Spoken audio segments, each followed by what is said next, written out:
Welcome to the Haunting Hour. Tonight, you'll hear a collection of real horror stories that are perfect for a dark, rainy night. These tales are unsettling, mysterious, and all claim to be true.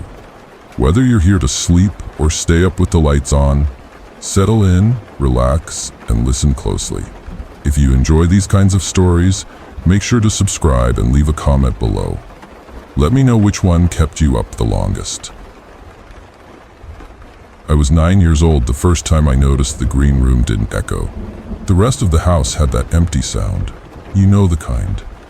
The gentle slap of your footsteps on hardwood, the faint bounce of your voice off the walls, but not in that room.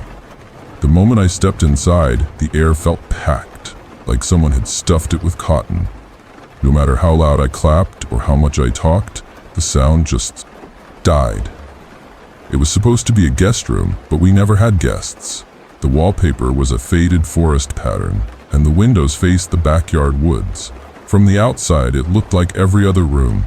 Inside, it felt wrong. Not scary at first, just unpleasant, like being in a stranger's car with the heat on too high. We had just moved into that house that summer, right after school let out. It was a white two-story with a basement that always smelled like wet cardboard. My parents were excited. My dad kept saying we'd finally have space, that I could even set up my train sets in the den. He didn't ask if I wanted to. He just assumed I'd want more space. More space meant more rooms, and more rooms meant doors that stayed closed for no reason. The green room was the only one we didn't use. My mom tried at first. She set up a lamp in the corner, laid down a rug, and placed a little desk under the window. But none of us ever went in there. If the door got left open, someone always shut it before the day was over. I never saw who did it. It just stayed closed, like the room itself didn't want to be seen. For weeks, I avoided it without thinking. I passed it in the hallway. I glanced at it during breakfast, but I never stepped inside again. Not until the morning I lost my backpack. I remember it was a Tuesday, just before 7 o'clock. The sun was up, but it was still low enough to throw long shadows across the floors. I had placed my backpack by the front door the night before, like I always did, but when I went to grab it, it was gone. My mom thought I'd left it in the kitchen. My dad checked the car.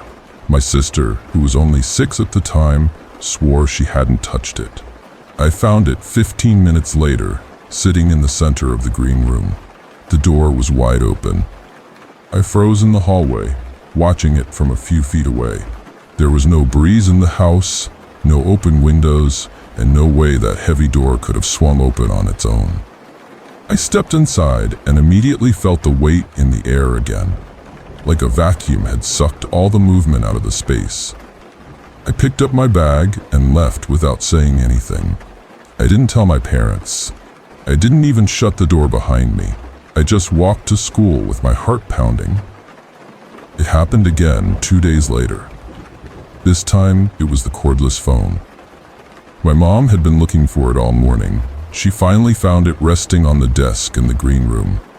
She laughed it off, said my sister probably carried it in there while pretending to play secretary or something. My sister denied it, but no one believed her. A week passed without incident, then another. We stopped talking about the green room. My dad started storing unopened boxes in there, the kind that never get unpacked no matter how long you live somewhere. Old photo albums, high school trophies, some of my mom's teaching materials from her last job. It started to look like a normal storage space. I let myself believe that was all it ever was. Then one night, I had a dream. I was walking through the upstairs hallway. Everything was dark, but I could feel myself moving. My feet were bare. The wood was cold. I passed the bathroom, then the laundry closet, then the green room. Only in the dream, the door wasn't just open, it was glowing. A pale green light pulsed from inside, like something breathing. I stepped in without hesitation. The rug was gone. The walls were blank. At the center of the room stood a tall man facing the window. I couldn't see his face. He didn't turn around, but I knew he wasn't supposed to be there. I woke up before he moved. I was sweating. My bed sheets were tangled around my legs like ropes. It was just after 3 o'clock. I remember checking the clock on my dresser. The house was silent. No creaks, no wind, no footsteps. Just that kind of silence that makes your ears ring. The next day, I asked my sister if she'd ever had weird dreams about the green room. She looked up from her cereal and said, "You mean with the tall man?" I didn't respond. I didn't know what to say. From then on, I started paying closer attention. I walked slower past the hallway. I listened for sounds behind the green room door. Scrapes, shuffles, a faint knock once, but it could have been the house settling. I kept telling myself that the house was old, that houses make sounds, that dreams are just dreams. But then the smell started.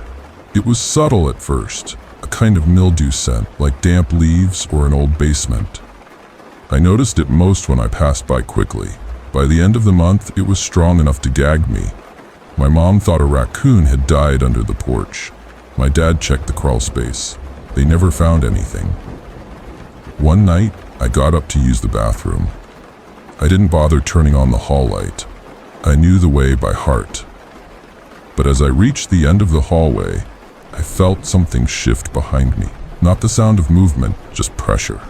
Like when someone steps into an elevator behind you and doesn't say anything. I turned around and the green room door was cracked open. I hadn't opened it.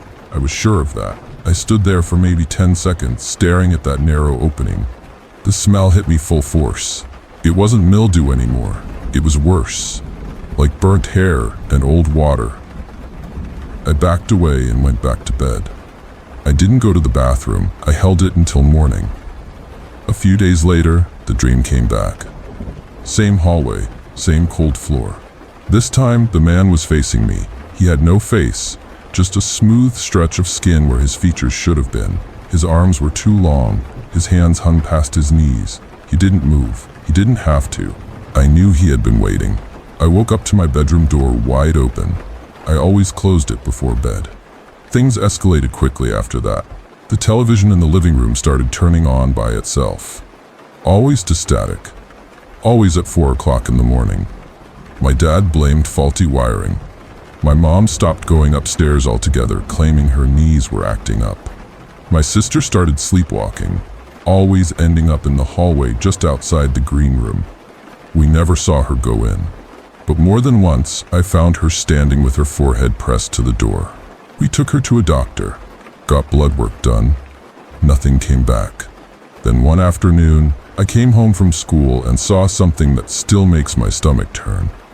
I had the house to myself. My parents were working late and my sister had piano lessons. I made a sandwich, grabbed a soda, and headed upstairs to play video games in my room. But as I passed the green room, I noticed something in the window. From the hallway, I couldn't see clearly, so I took a few steps closer. The curtain had been drawn back, and a pale hand was resting on the window pane from inside. It didn't move, it just stayed there. The fingers were too thin, almost stretched. The nails were a yellowish color, like old teeth. I didn't look for long. I backed away and ran into my room, locking the door behind me. When my parents got home, I told them I saw someone in the backyard. I couldn't tell them the truth. I didn't want them to think I was losing it. That night, I stayed awake until after 2 o'clock, just listening. I could hear a faint creaking coming from the floorboards in the hallway.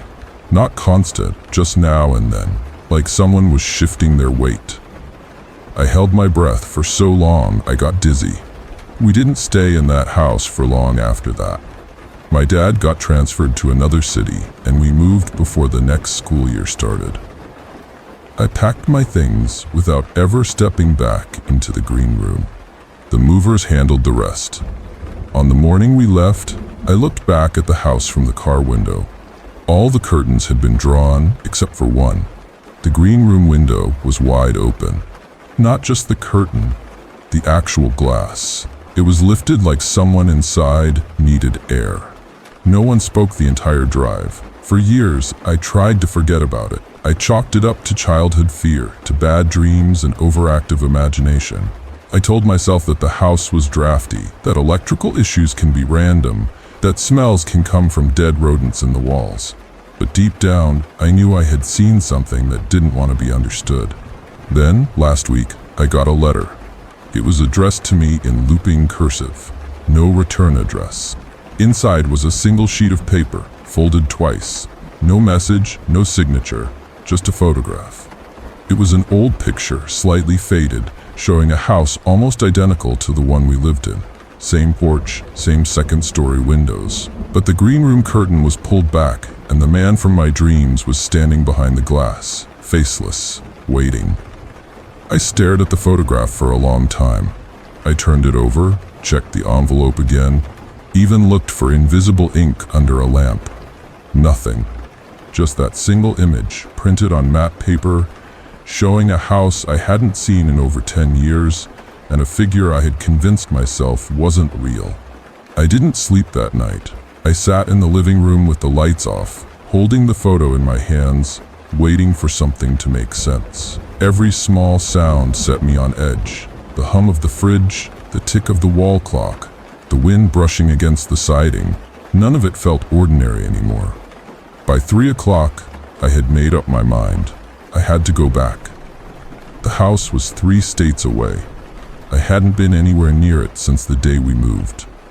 My parents never talked about it, and my sister only brought it up once in college, in passing, like she barely remembered living there. I didn't know who owned it now. I didn't care. I just knew I couldn't ignore that photo. I left the next morning without telling anyone. I packed a weekend bag, filled my tank, and started driving. The roads felt longer than I remembered, the landscape flatter. I took a single wrong turn near the old train depot and had to loop back through a neighborhood that didn't exist when we lived there. Everything else looked exactly the same. The gas station, the church by the woods, the cracked road that led into the cul-de-sac. When I pulled up in front of the house, I parked across the street and just sat there. The lawn was overgrown. The shutters on the second floor were missing a few slats, but it was unmistakable. Same white siding, same front porch, same faint green curtain in the upper right window. The house was empty. I watched it for nearly an hour. No movement inside, no sign of cars, no delivery boxes. The mailbox was stuffed full and rusted halfway open. I crossed the street slowly, checking every window. The door was locked. I circled the back and found a side window cracked open, barely wide enough to slip my hand through. It took effort, but I managed to push it up and climb inside. The moment I stepped in, the air hit me like a wave. That same heavy stillness I remembered from the green room, except now it filled the entire house. The living room was bare. No furniture, no rugs, just dust and sunlight and an overwhelming sense of vacancy. I moved from room to room, half expecting someone to stop me. But the place was silent. Every footstep felt muffled. I climbed the stairs slowly, gripping the railing out of instinct. The hallway was exactly as I left it. Bathroom on the left, laundry closet on the right.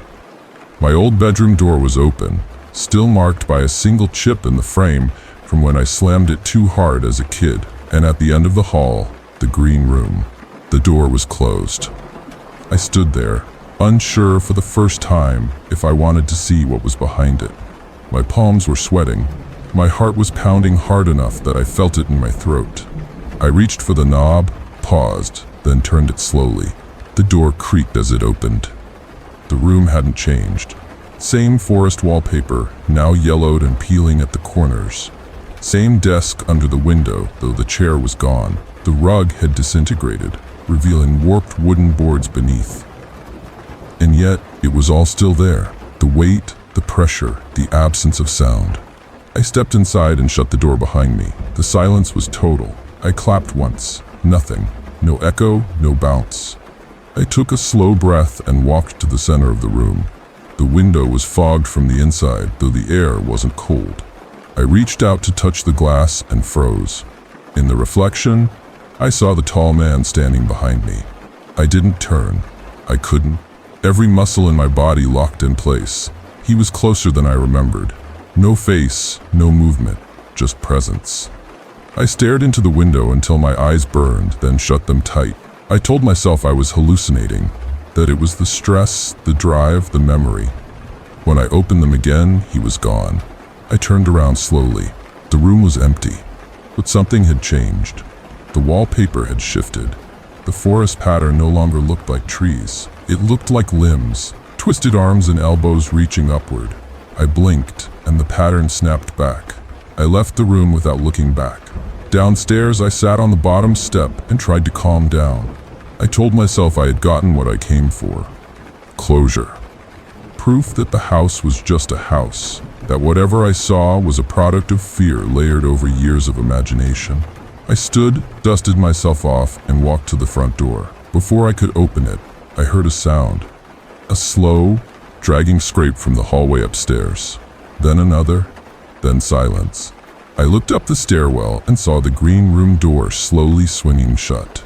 I didn't wait. I ran out, jumped the porch steps, and didn't stop moving until I reached the car.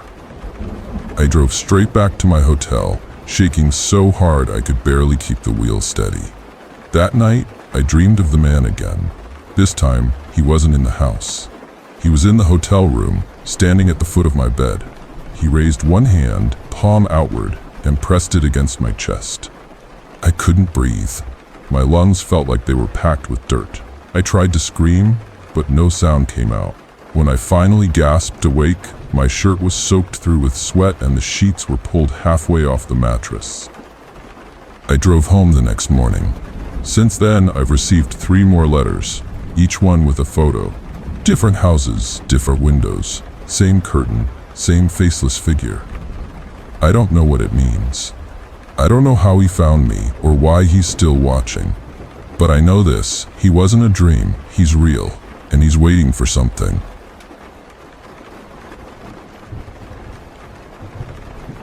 It started with a wrong turn. I had been driving alone for hours, following a hand-drawn route from a gas station clerk who swore this old service road would shave 40 minutes off my drive. I was heading through central Nevada, trying to reach an uncle's place near the Arizona line before nightfall. The sun had started dipping low when I passed the last visible mailbox.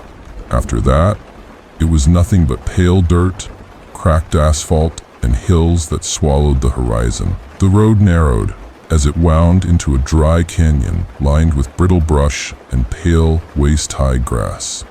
My GPS had stopped updating 30 minutes earlier. The service bars vanished, and I was too stubborn to turn around. I kept telling myself I'd find a main road again if I'd just stayed the course. By the time the sky turned amber, I realized I hadn't seen another car in nearly 2 hours. That's when I noticed the gate. It was a rusted chain-link fence on either side of the road, with a swinging gate strung open.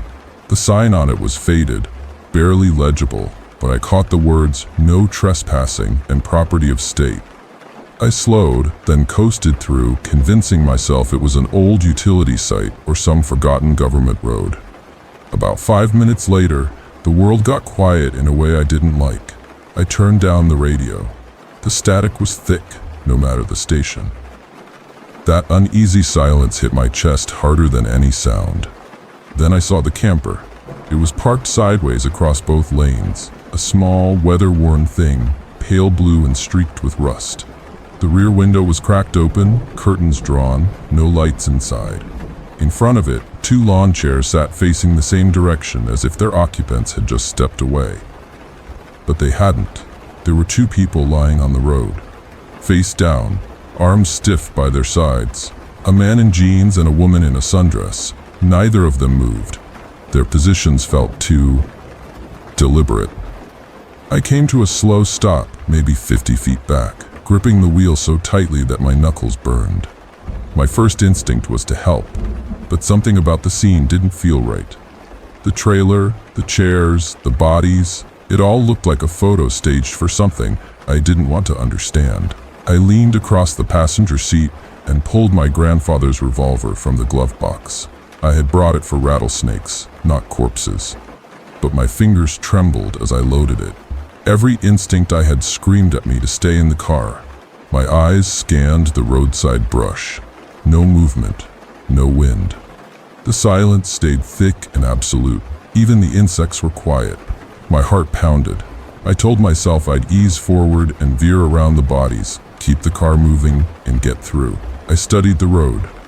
There was just enough space on the left shoulder to pass the trailer without hitting the man's outstretched arm. The woman's body was farther up. I'd need to steer hard to the right after the trailer to avoid her. I took a breath, dropped into gear, and pressed the gas. The tires crunched slowly across the loose gravel. I rolled past the man, watching for signs of breathing. Nothing. The back of the camper scraped against my side mirror. As I turned sharply right to bypass the woman, my foot hesitated on the pedal. Her dress rippled, not from wind. It moved as if something had pressed from underneath. I didn't stop to see what it was. I hit the gas and surged forward, clearing the trailer and accelerating back to the cracked stretch of road. I made it maybe 300 feet before I glanced in the rear view. That's when my stomach dropped. Both bodies were no longer on the ground. They were kneeling, arms dangling, faces turned toward me. Then, from both sides of the road, tall grass shifted. One after another, people began stepping out, silent. Dozens of them. No sound. No movement I could explain. They emerged from the brush in perfect symmetry. I counted 8 on one side, then 12, then more behind them, all of them just standing there, watching. Panic took over. I stomped the pedal. My heart raced so violently I could barely breathe.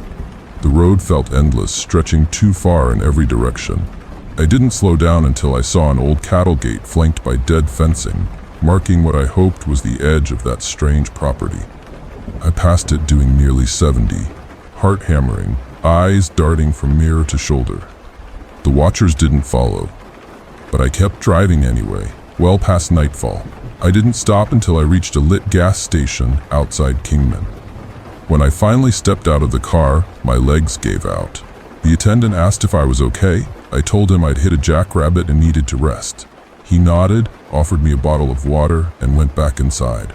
I sat there, staring at the dust on my windshield, thinking about those people standing so still in the grass.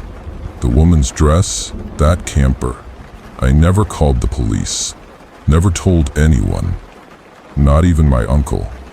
I convinced myself it had to be a hallucination brought on by heat and exhaustion. But I don't believe that anymore. 2 nights ago, a package arrived at my apartment. No return address. Inside was a photograph. It was printed on thick paper, slightly faded, and had no writing on the back. It showed the road I had driven. That same canyon, same trailer, same 2 bodies laying face down in the road. But the photo wasn't old. My car was in the background. The headlights were on. The angle was from above, like someone had been watching from the hills. I haven't slept since. Now I keep the revolver under my pillow. I don't remember placing it there. The window above my kitchen sink won't stay closed, no matter how hard I latch it. There's a smell I can't explain coming from the hallway closet. Dry earth and rust. I hear small creaks at night.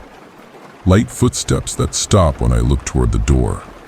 My phone resets its alarm every morning to 6:20 a.m., even when I leave it off. Sometimes when I check the hallway before bed, I swear I see the corner of a blue curtain in the window's reflection. Just for a moment, just long enough to make me freeze.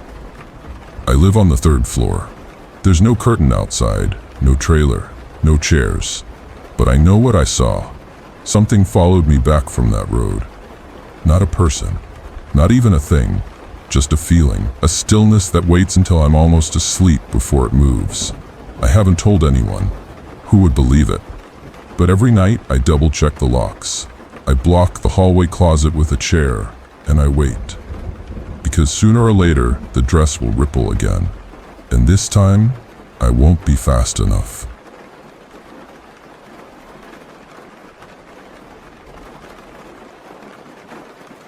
I never believed in haunted houses, not truly. The stories people told always seemed exaggerated, things designed to scare children or get a few likes online. But that was before we moved into that place near the lake. I should have listened to my gut when I first stepped inside. because even then, something felt wrong. Not broken or cursed, just wrong in a way I couldn't name. The way some rooms seemed too still, too empty. It was the middle of August when we arrived. The place had been listed for months. A 2-story colonial with faded green siding and an overgrown backyard. My wife loved the charm of it. She kept saying it had good bones, like she could sense something warm and familiar underneath the decay. Our daughter had just turned 7. She picked the room upstairs with the big bay window and told me she wanted to paint the walls yellow. We spent the first night sleeping on air mattresses in the living room, listening to crickets and the occasional groan of the old wood settling under us. The first few weeks passed without much incident. We unpacked slowly, took walks by the lake, met the neighbors. I worked remotely, so I spent most days in the upstairs study, and occasionally I would hear what sounded like breathing through the vents. Not a draft or pipes, not the normal sounds of an aging house. Breathing. It came in slow, like a sleeping animal. Then out, quiet but heavy. I checked the HVAC. Nothing. My wife said she didn't hear it, so I started to think maybe it was in my head, some kind of stress response from the move. Then one morning, around 7:20 a.m., our daughter came running into our room, sobbing and gasping for air. She said something had come into her room from the closet. Not a person. A smell. It came first, then the air around her got thick. She said it felt like a wet blanket had been draped over her face. When I asked what it smelled like, she said, like dead flowers and burnt metal. That was her exact phrase. Dead flowers and burnt metal. I walked into her room a few minutes later, half expecting to see some kind of animal or leak. But there was nothing. The air was still and cold, colder than the hallway. I touched the radiator and it felt normal. I looked under the bed, checked the closet, nothing. But the smell hit me when I opened the closet door. It wasn't strong, but it was there, hidden behind old paint and cedar. It reminded me of a forgotten freezer, one left unplugged with something still inside. I told my wife we should seal the vents in that room, just to be safe. She nodded, but she looked pale. A few nights later, I stayed up late finishing a project. The house was silent.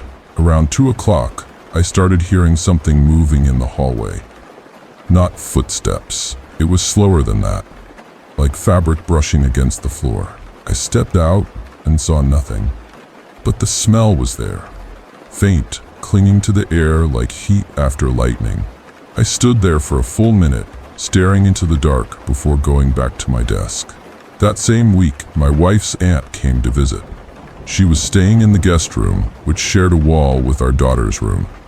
The next morning, she came down with her face pale, hands trembling slightly. She asked if we had some kind of animal in the walls. When I asked why, she said she heard whispering in the middle of the night. Not voices, not words, just breath, passing by her ear. She thought she was dreaming until she smelled something strong, like hot copper, and felt a sudden pressure on her chest. She said she couldn't move for almost a minute. Then, just like that, it was gone. That was the first time I began to accept that something was wrong, something real. My daughter started sleeping in our bed. Every time we tried to move her back, she would cry until her throat went hoarse. I didn't push her. One morning, while making coffee, she asked me if the house was sick. I didn't know what to say. I asked her what she meant. She told me the house had a heartbeat and it was getting faster. I didn't sleep much after that. One night, around 3:15, I woke up freezing. The window was shut, but the air felt sharp, almost oily. I sat up and noticed my daughter wasn't beside us. I found her in the hallway, standing in front of the door to her old room. Her hand was on the doorknob, and she was whispering. I leaned closer and realized she was repeating the same thing. "Let her out," she whispered. "She's stuck, she's stuck, she's stuck." I scooped her up and took her downstairs. She didn't wake up, not even when I turned on the lights. The next day, I had the room boarded up. I didn't explain why. My wife didn't ask. That weekend, I rented a thermal camera from a hardware store. I wanted to see if maybe there was a leak or some kind of insulation issue. I walked from room to room, checking walls, floors, and ceilings. Everything looked normal until I pointed it at the boarded room. There, at the center of the wall that used to face the closet, was a patch of cold. Not just slightly colder, 10 degrees lower than the surrounding area. The shape was narrow, upright, almost human-sized. It didn't move, but the longer I looked at it, the more I felt like it was looking back. I didn't show the footage to anyone. That night, I slept downstairs. I told my wife I needed to clear my head, but I couldn't bring myself to admit how afraid I'd become. Around 4 o'clock, I woke to a sound I hadn't heard before. It was like someone was crying. Deep, desperate sobs. I stood and followed the sound to the base of the stairs. The noise was coming from the room above, the one we had sealed. I didn't go up. I waited until sunrise, sitting in the dark with the crying still echoing through the vents. When I finally got the courage to investigate, I climbed the stairs slowly, step by step. The house was quiet. The boards were still in place, but at the base of the door, something had seeped out. A stain, dark red, almost black, spread a few inches onto the floorboards. I touched it with a gloved hand. It was thick and sticky, like syrup, but it smelled like rust and smoke. I cleaned it up without telling anyone. A few days later, our neighbor stopped by. She was older, in her 70s, and had lived on that street her entire life. She said she'd noticed the windows had been covered and asked if everything was all right. I told her it was just renovations, but she didn't seem convinced. Then, before leaving, she said something strange. She asked if we had ever gone into the crawl space under the house. I told her no. She paused, then said, "Good, you should keep it that way." She smiled, but it didn't reach her eyes. Of course, I went down there that night. The hatch was beneath a loose section of carpet in the laundry room. I had to use a crowbar to lift it. The crawl space was shallow and smelled like mildew and wet stone. I crawled in with a flashlight and scanned the area. Dust-covered brick walls, some ancient insulation and pipes. Then I saw it, carved into the far wall. Dozens of tally marks, hundreds maybe, all uneven, etched in different depths and angles, like a child had been keeping count of something. Next to them, a single word scratched deep into the wood beam: breathe. I left immediately. The final event, the one that made us leave, happened 3 nights later. I had fallen asleep in the den, trying to stay awake for another late shift. I woke to the sound of my daughter screaming upstairs. Not just crying, screaming like she was being hurt. I raced up the stairs and threw open our bedroom door. She was alone, curled in the far corner, her hands pressed over her ears. My wife lay on the floor, unconscious. Her mouth was open and her lips were blue. I dragged her outside and called for help. At the hospital, they told me she had experienced acute oxygen deprivation, but there was no sign of strangulation or trauma. It was like she had just stopped breathing. She survived, but she doesn't remember any of it. And our daughter doesn't talk about that night. When we ask, she just says, it was the room. She didn't want to share anymore. We moved out 2 days later. I didn't list the house, I didn't clean it. I left the furniture, the clothes, everything except what we could fit into the back of our car. I signed the deed over to the bank and never looked back. That should have been the end of it, but it wasn't. 3 weeks after we left, I got a call from the bank's property manager. He asked if we'd left anyone behind. I asked what he meant, and he said their maintenance crew had gone in to inspect the place. One of them swore he heard someone whispering behind the boarded door. They didn't open it, not after what they saw in the vent. There was hair, human hair, tangled and dark red, caught in the slats, like someone had pressed their head up against the grate from the inside. The crew refused to go back. I hung up and changed my number the next day. My daughter sleeps through the night now, but she doesn't like closed doors, even bathroom doors. If one is shut, she stands in front of it and waits until someone opens it. Once, I caught her whispering to the crack under the bedroom door. When I asked what she was doing, she said she was listening, just in case the house was trying to talk again. My wife is better, but not the same. She doesn't remember the pressure, the choking. But every now and then, I see her hand go to her throat, like she's checking to make sure nothing is wrapped around it. And me, I haven't slept more than 4 hours at a time since we left.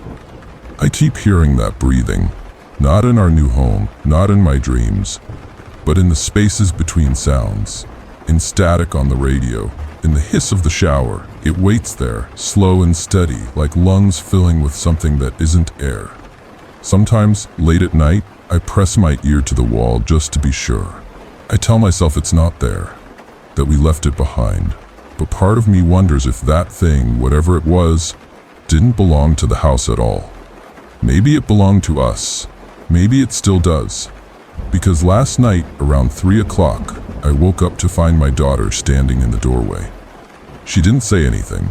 She just stared at me with wide eyes and pointed to the vent behind my bed. And from inside it, I swear I heard it, breathing.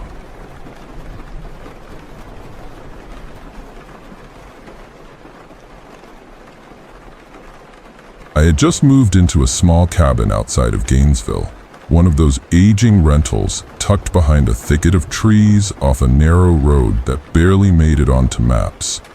I was working on a restoration project with the state's Historic Preservation Office, and the cabin came cheap with the position. It wasn't much, 1 bedroom, warped porch, low ceilings, but it had character. The realtor called it untouched, like it was some kind of time capsule, and I guess in a way it was. The structure hadn't been updated since the 70s, and the furniture inside still smelled faintly of mildew and old varnish. But it felt isolated, and I liked that. It felt untouched, like it was mine alone. The first few weeks were uneventful. I'd drive out to survey nearby heritage sites, then return home, cook something simple, and read until I fell asleep. It was the kind of quiet I hadn't realized I missed. I kept a radio by the window and would sometimes leave it on low just to fill the silence. The local stations mostly played old gospel or folk, which suited the mood of the place.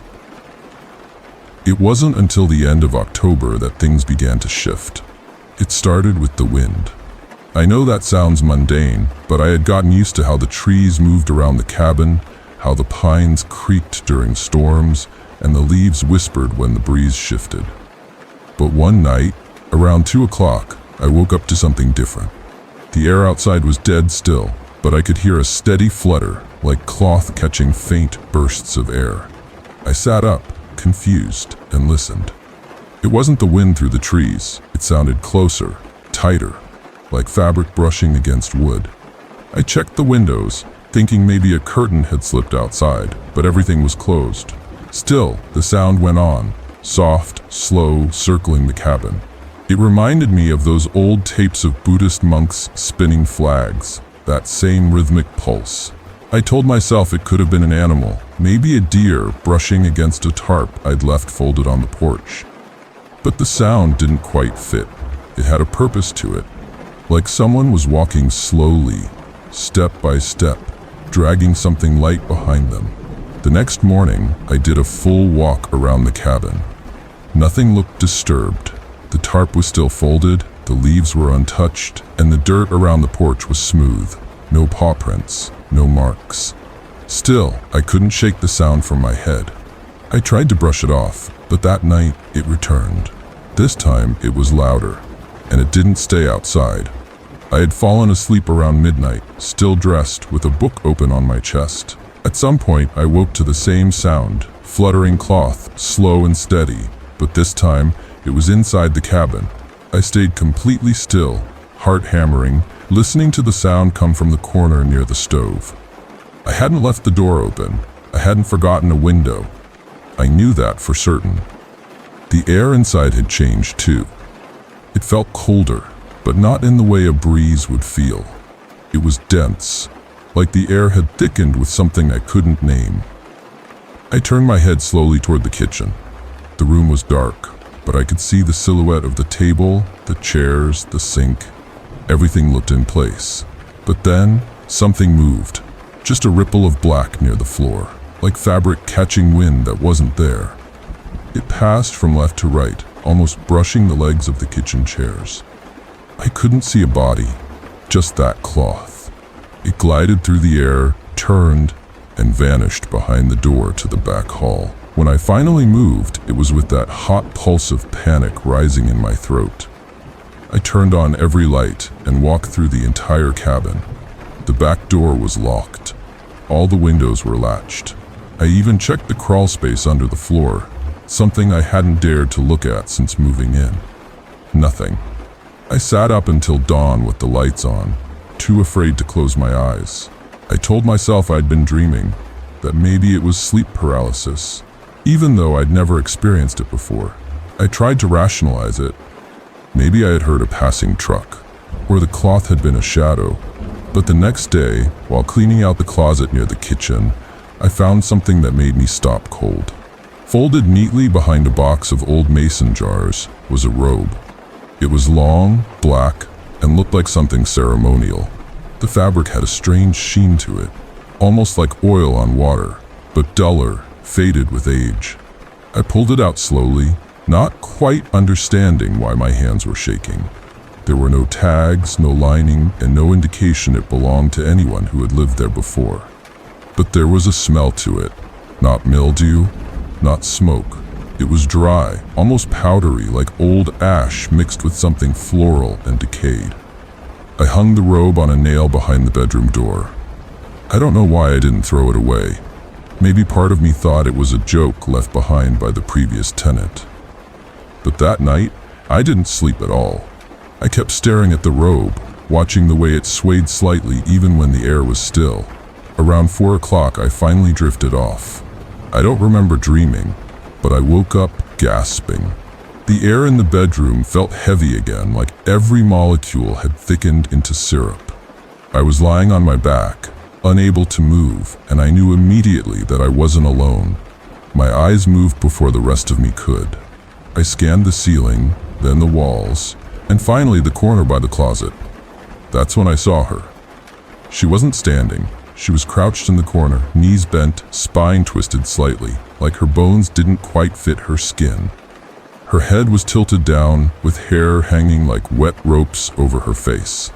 I couldn't see her eyes, just the movement of her chest, rising and falling in shallow bursts. Her hands were clutching the robe I'd found. She wasn't wearing it. She was gripping it, wringing it like she was trying to strangle the cloth itself. I tried to scream, but my throat clenched tight. My limbs felt sunken, like they'd been filled with sand.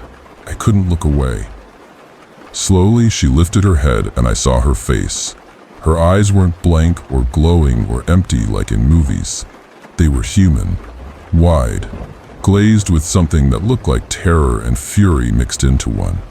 Her mouth moved, but no sound came out. Just a slow curl of her lips, like she was speaking underwater. And then she stood. The motion wasn't natural. It was too fluid, too fast. 1 second she was crouched, the next she was upright, head bent just slightly as though the ceiling pressed too low for her height. She walked toward me, barefoot, robe dragging behind her. With each step, the floor didn't creak.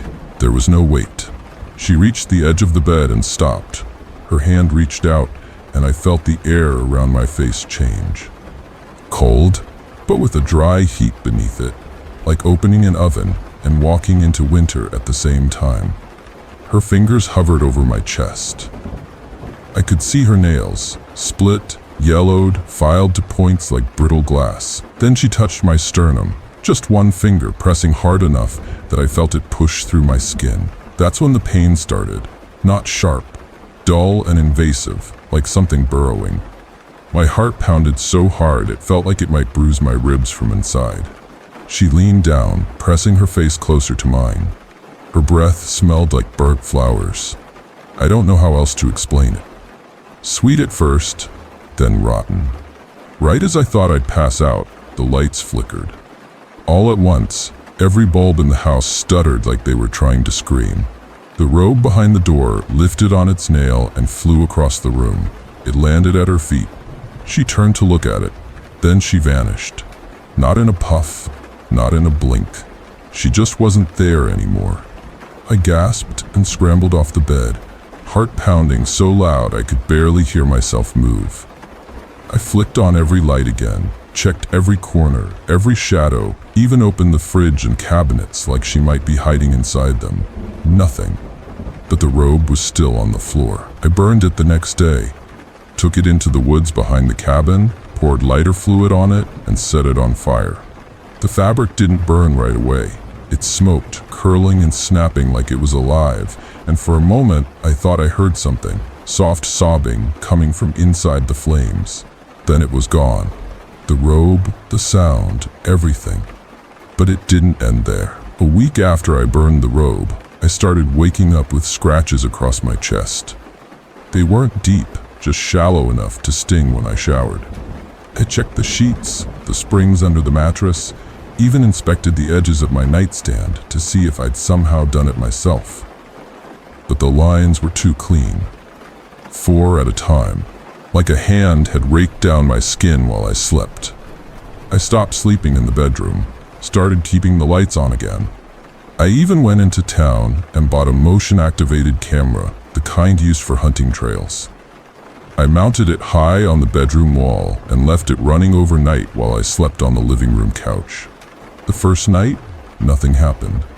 The second, same thing. But on the third night, I found the camera turned off when I checked it in the morning. The batteries were on the floor, placed in a neat little row. 4 batteries, side by side, directly under the lens. That afternoon, I called my supervisor and asked to take a few days off. I didn't tell him why, just said I wasn't feeling well. I packed a bag, locked the cabin, and drove to a motel about an hour away. I didn't even bring my phone charger. I just needed to be away from that place. I kept the television on low, the windows closed, and the lights on, even during the day. The dreams followed me. I'd fall asleep and wake up in that same position, frozen, staring at the ceiling, unable to move. Sometimes I'd feel her hand press against my chest again. Other times I'd hear the fluttering cloth pass behind my ears. I never saw her, not clearly, just felt her near me, like heat pressing through cold sheets. On my last night at the motel, I woke up at 4 o'clock to the sound of glass breaking. I bolted upright, sweating, convinced I was back in the cabin. But the room looked normal. The lamps were on, the curtains were closed. Then I saw the mirror over the sink. It had cracked. A long, jagged line ran from top to bottom like something had struck it from the inside. I returned to the cabin 2 days later and found it untouched. Everything was where I left it. The burned patch in the woods had turned to ash. I thought maybe whatever I'd brought into that house had finally burned with the robe, but I still don't sleep well, and I haven't stayed overnight in the bedroom since. I sleep on the couch, always facing the kitchen. Because sometimes, just before dawn, I see movement in the hallway. A flicker of black cloth drifting past the open door, like she's still searching for the robe I took from her. Or maybe now, she's searching for something else.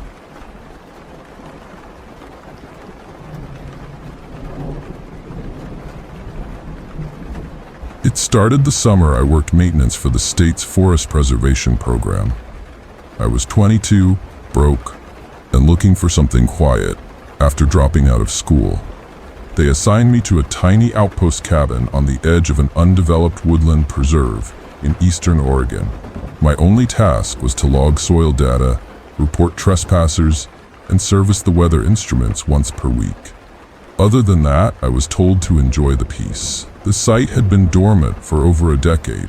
The station's logs ended abruptly the summer of 2004, with no follow-up entries after late August. The cabin sat maybe a half-mile past a rusted metal gate, reachable only by foot. My closest neighbor was another ranger 6 miles up the ridge, who monitored a fire watch tower.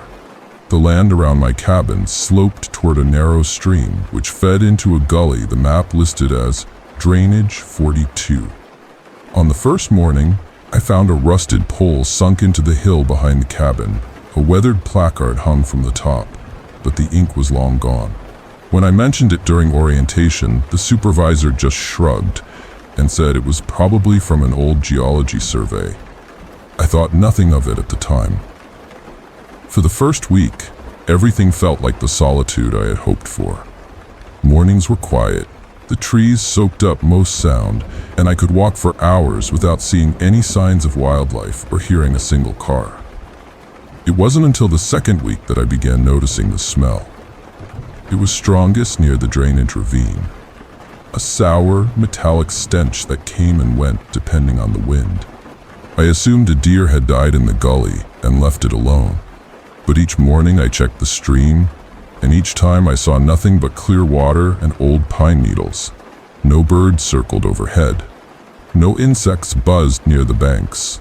I mentioned it in my weekly check-in report, but no one responded. Then came the first night I heard the voice. It was just past 2 o'clock, based on where the moon was. I had been reading under the cabin's lantern when I felt an abrupt drop in air pressure. My ears popped like a storm was rolling in. Then I heard a long, drawn-out moan coming from the trees behind the cabin. It didn't sound human at first. It was flat, toneless, and slow. I stepped outside thinking maybe an animal was injured. The trees were pitch black beyond the edge of the clearing. The air had turned dead still. That's when I heard it again. Help. It wasn't a scream. It was soft, almost like a plea.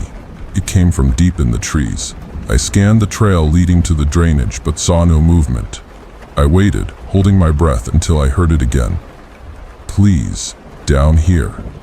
This time it was clearer. It sounded like a woman. Her voice was broken, like she'd been crying for hours. My first thought was that a hiker had fallen into the gully and was hurt. I grabbed my flashlight and a reflective vest from the wall hook, then headed toward the tree line. As I approached the trailhead, I shouted back, "Do you need help? I'm coming." No answer. Just that same dead silence between the pines. I followed the trail to the edge of the ravine, where it sloped down into a narrow ditch. The beam of my flashlight barely reached the bottom, but I saw no movement. I stepped carefully down the path that led into the trench, scanning each branch and rock. The smell hit again, thick and sour, almost chemical. My stomach turned as I stepped deeper into the ditch. My boot slipped once on the wet moss, but I caught myself against a root. I crouched and called out, "Where are you?" Silence. Then, from behind me, the voice replied, "I'm here." I turned, expecting to see someone climbing over the ridge, but the bank behind me was empty. I swept the beam across the brush. Nothing. No footprints, no signs of passage, only pine needles and the faint glint of runoff in the stream. I stood there, heart pounding, flashlight trembling in my hand. Then I heard it again, but farther this time. Upstream. I can't move. I followed it another 50 feet along the ravine. My flashlight flickered once but stayed on. The woods ahead seemed to bend unnaturally, like the branches were leaning away from something deeper in the trench. My legs felt heavy, and the smell grew worse with each step. It wasn't just rot. It smelled like metal and wet stone, like something corroded was oozing from the ground. I called out once more, louder. "Where are you? I can't see you." No response, only the faint rustling of pine branches above me. Then a whisper, almost directly beside me. "Closer?" I spun in place. The voice was right at my ear. I backed up instinctively and slipped on the damp stone. My flashlight dropped into the stream. The bulb cracked, and I was left in darkness. The cold water soaked into my jeans, and I scrambled to my feet. I could barely make out the slope back up to the trail. I didn't wait. I climbed as fast as I could, cutting my hands on branches, tripping twice on the loose soil. I didn't stop until I reached the edge of the clearing. The cabin's lantern was still lit in the window. I turned once, looking back into the woods. Everything was still. I didn't sleep that night. The next morning, I walked the ravine in daylight. The stream was shallow. There were no footprints, no broken branches, nothing to suggest anyone had been there. But 50 feet from the base of the hill, I found something that hadn't been there before. It was a shirt. A small, pale blue child's shirt, soaked through and snagged on a tree root. It looked decades old, with torn seams and a small rust-colored stain near the collar. I didn't touch it. I returned to the cabin and filed a second report. Again, no reply. By the end of that week, I started sleeping during the day. Nights became unbearable. The voice returned every evening, always around the same time, between 1:45 and 2:15. Sometimes it was a sob, barely audible. Other times it whispered my name. It always came from the same direction. Each night, it was just a little closer. By the fifth night, I couldn't bring myself to open the door. I stayed inside, ears pressed to the wooden slats. That night, the voice stopped calling. Instead, I heard breathing, heavy, wet inhalations just outside the cabin wall. Then the footsteps began, not on the trail, on the roof. They started at one end and crossed slowly to the other. Each step was deliberate, like something heavy was dragging its limbs across the shingles. I sat frozen at the edge of the cot, gripping the flashlight in my lap. When morning came, I went outside. The roof was undisturbed. No prints, no damage, nothing but pine needles and moss. But the metal placard behind the cabin, the one on the rusted pole, was missing.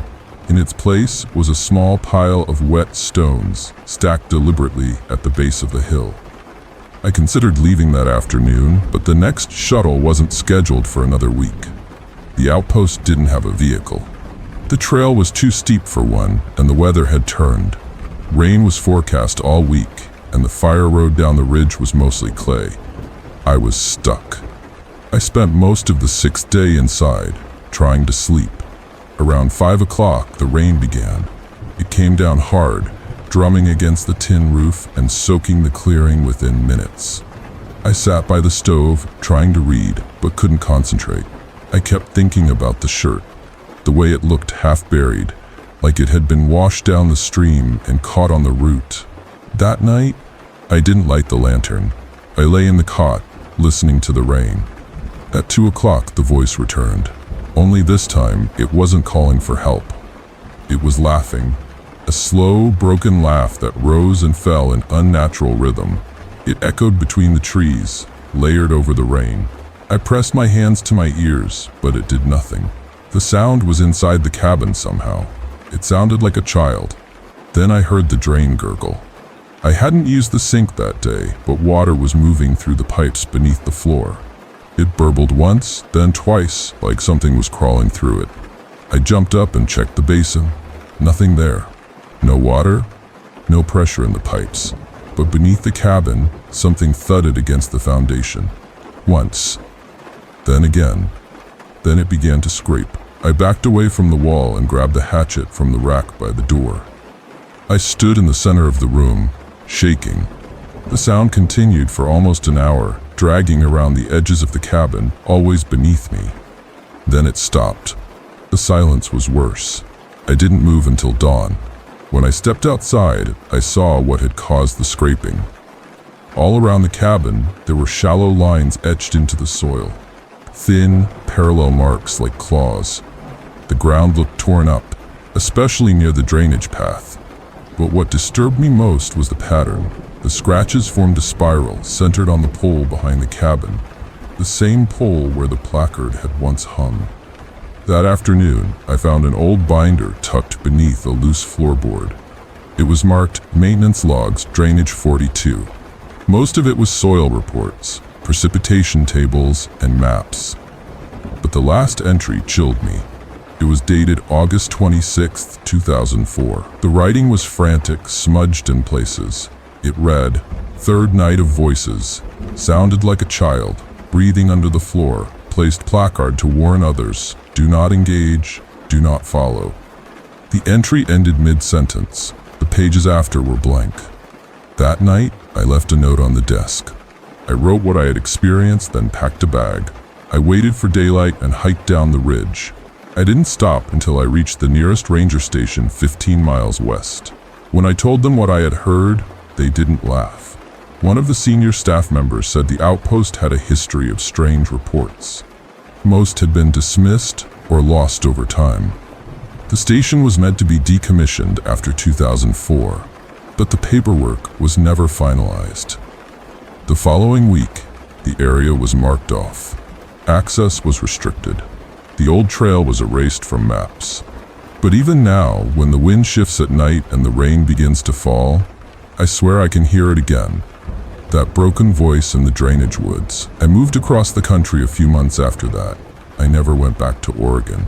The preservation office mailed me a final paycheck with no questions asked. I heard nothing more from them. I didn't want to. I tried to treat the whole thing like a fever dream. Just isolation and stress playing tricks on my mind. That's what I told myself.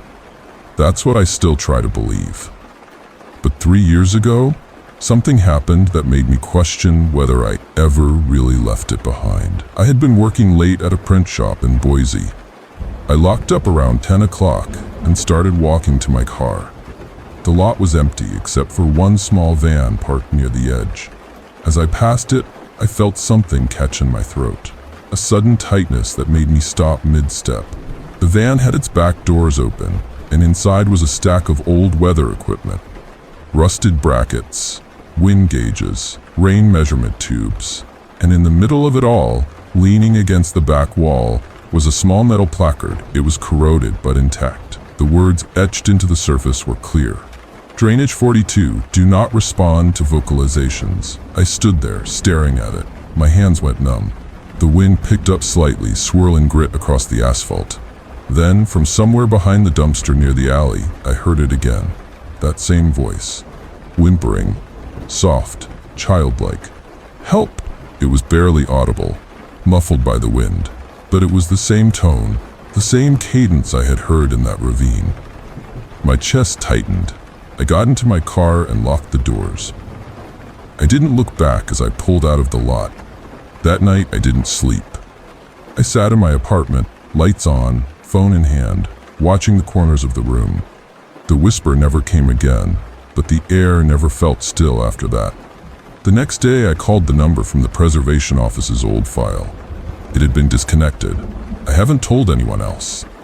My partner thinks I have nightmares because of old trauma. Maybe she's right. But deep down, I know what I heard. Whatever that thing was in the drainage woods, it never wanted help. It wanted an answer. It needed someone to hear it. And the moment I did, it followed me. Even now, when I turn off the lights at night, I sometimes hear the pipes creak. I tell myself it's just the building settling, but I know better. It's the sound of something returning. Something that knows I listened, something that remembers my name.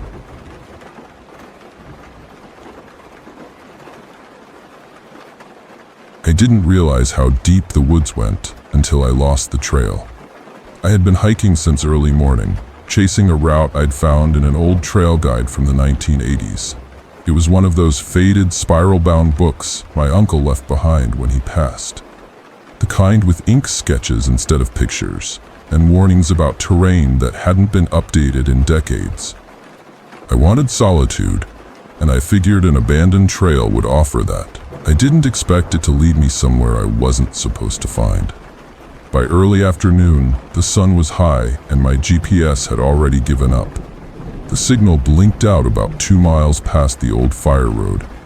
I should have turned back when I saw the rusted gate with no path beyond it, but there was something about the way the trees parted on the other side, like a tunnel carved out by time. I stepped through and followed it. The forest got darker after that. Not because of clouds or dusk, but because the trees grew tighter together. Their trunks twisted unnaturally, bark peeling in long vertical strips like shedding skin. No birds, no breeze. Just the sound of my boots on the dead leaves and the occasional creak of old limbs above me. After what felt like hours, the ground sloped downward, and the path dipped into a shallow ravine overgrown with roots. I nearly missed the well. It was off to the right, tucked between 2 elm trees that had grown so close together their trunks touched. At first, I thought it was a mossy boulder. Then the edge caught the light, smooth stone, almost polished and curved in a perfect circle. I stepped closer and felt the air shift. It was colder around the well. I don't mean cooler, I mean it felt like stepping into a basement where the walls never see daylight. The rim of the well was about waist high with no cover. Just a ring of gray stones, damp with old lichen and time. I peered over the edge and saw nothing but black, not even a glint of water. I dropped a pebble in and counted. 1 second, 2, 3, 4. Nothing. No splash, no echo. The silence that followed made me lean back. I told myself it was just deeper than I thought. Still, something felt wrong. My skin prickled. Not from fear, but from that animal kind of knowing that doesn't need logic. The way you know when something behind you is watching. I turned around. Nothing moved. I scanned the trees, then the base of the ravine, and then the path I came down. Still nothing. I should have walked away. I should have climbed out of the ravine and retraced every step until I found the fire road. But instead, I crouched next to the well and ran my fingers along the stone. It was cold, not from the air but from within. I could feel it pulling warmth from my skin like it was feeding on the contact. And then I heard the voice. It was soft, high-pitched. It didn't echo from below like I expected. It came from the other side of the well. Not far, just a few feet past the stone edge. I froze, heart already racing, before I even understood what it said. "Are you lost?" I didn't answer. I looked up and around, expecting to see a child, or maybe someone else who had wandered this far. But the clearing was empty. The voice came again. "You shouldn't be here." I stood up slowly, not because I thought I was in danger, at least not in the way you fear people. It felt worse than that. Like I'd stepped into a place that wasn't mine. A space that had rules I didn't understand, where voices came before the danger. "Who's there?" I asked. No answer. I turned in a slow circle, scanning the trees again, and that's when I noticed something I hadn't before. Just beyond the far side of the well, partially hidden by underbrush, there was a path. Narrow, almost overgrown, but definitely man-made. It curved slightly to the left, disappearing behind a small ridge of rock. I hesitated. Every part of me screamed to leave, but curiosity has its own gravity. I stepped around the well and followed the path. The trail narrowed as I moved forward, branches brushing my shoulders, some low enough to snag my sleeves. It had that unnatural stillness, like the animals had learned not to pass through.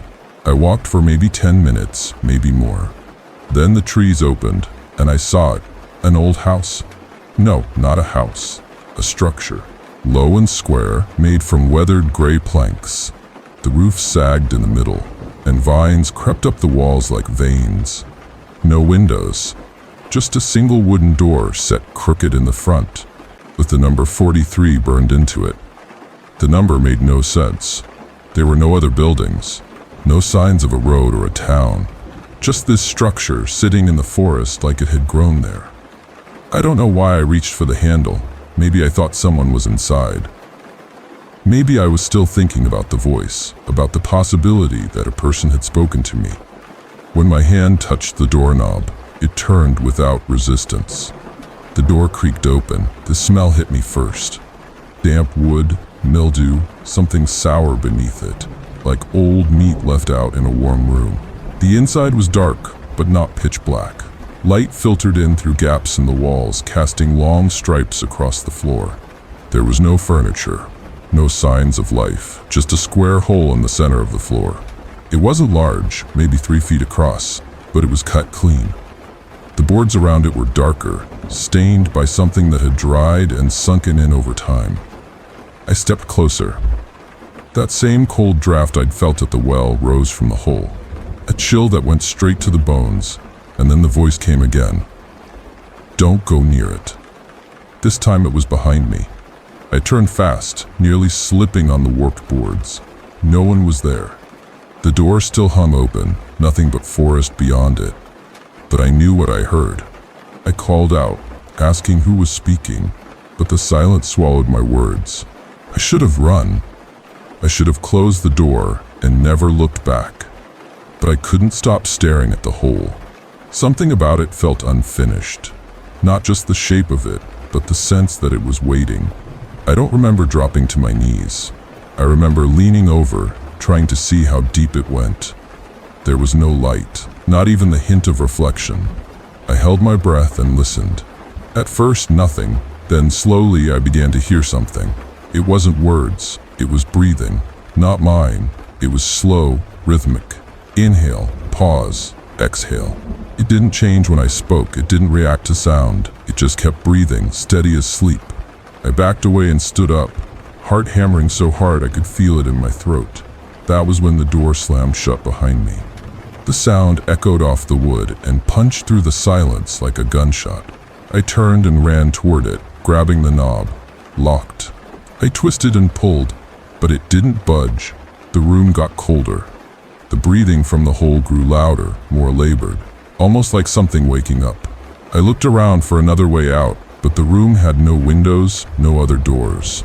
Just those thin slivers of light between the boards.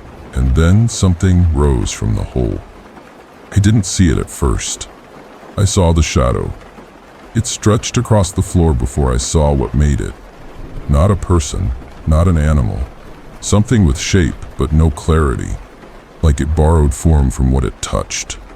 The floorboards beneath it groaned. I stepped back until my shoulders hit the wall. I tried the door again, slamming my weight into it. Nothing. My breath fogged in the air. The room was freezing now.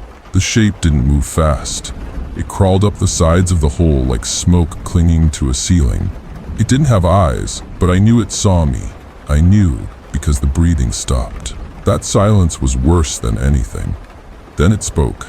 Not in the way a person speaks. It didn't use words. It used memory. I heard my own voice echo back to me, a moment from earlier that day when I'd said I wanted to be alone. It played it back, twisting it, drawing it out until the words felt wrong in my mouth. I wanted to be alone, alone, alone. The words stretched and broke. Then the breathing returned, louder than before. I dropped to the floor and covered my ears. I don't know how long I stayed like that. Maybe a minute, maybe more. When I opened my eyes, the shape was gone. So was the hole. Just floorboards, smooth and unbroken, as if nothing had ever been there. The door creaked open. Daylight spilled in. I didn't question it. I ran. I didn't stop to look back. Didn't stop until the trees thinned and I saw the fire road again. I never found the trail entrance on the way back. It was like the path erased itself behind me. I made it back to my car just before sunset. My hands were shaking so badly I dropped the keys twice before unlocking the door. I didn't stop driving until I hit the highway. The trees thinned out, the air warmed, and the sense of being watched finally left me somewhere around mile marker 68. That night, I couldn't sleep. I kept seeing the well. Not just the stone rim, but the impossible black beneath it. I kept hearing my voice echoing back to me in that twisted cadence. I wanted to tell myself it was just fear playing tricks on my memory, that I'd let the woods get to me.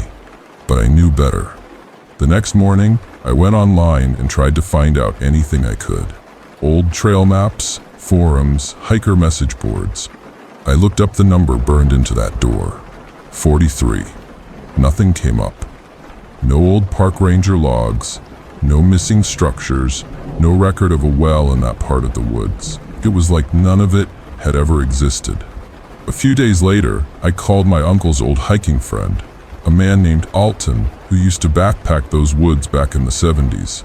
He was the one who'd marked that trail in the guidebook. When I asked him about it, he got real quiet. Then he said, "You found the sink house, didn't you?" I didn't know what to say. He told me it was something local kids used to talk about. A place you weren't supposed to find twice. A shack that moved, depending on who needed to see it. He said there were stories, years back, of people who wandered into the woods and came back wrong. Not hurt, just different, quiet, cold, like part of them had been left behind. When I asked him why it was called the sink house, he said the word didn't mean anything. It was just what folks called it, like a nickname passed down too many times to trace. Then he said something that stuck with me. "You're lucky it let you leave." I haven't gone back. I burned the trail guide. I erased the coordinates I'd saved. But sometimes late at night, I still hear that voice. Not in the woods, not in my dreams. I hear it when I'm alone in the house, after midnight, when the furnace clicks off and everything goes quiet. You shouldn't be here. And I wonder if it followed me. If that thing in the floor, in the well, in whatever that place was, decided not to let me go after all. I still lock the doors. I still keep the lights on. But sometimes I wake up cold, with breath fogging in the air and the sound of breathing that isn't mine coming from beneath the floor. And I know it's waiting.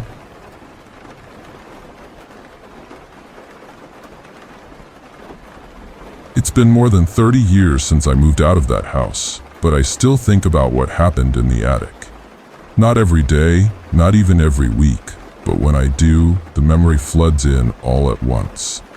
I remember the smell of old cedar and dust, the warped floorboards that creaked under even the lightest footstep, and the way the air always felt just a little too still, like something was waiting up there.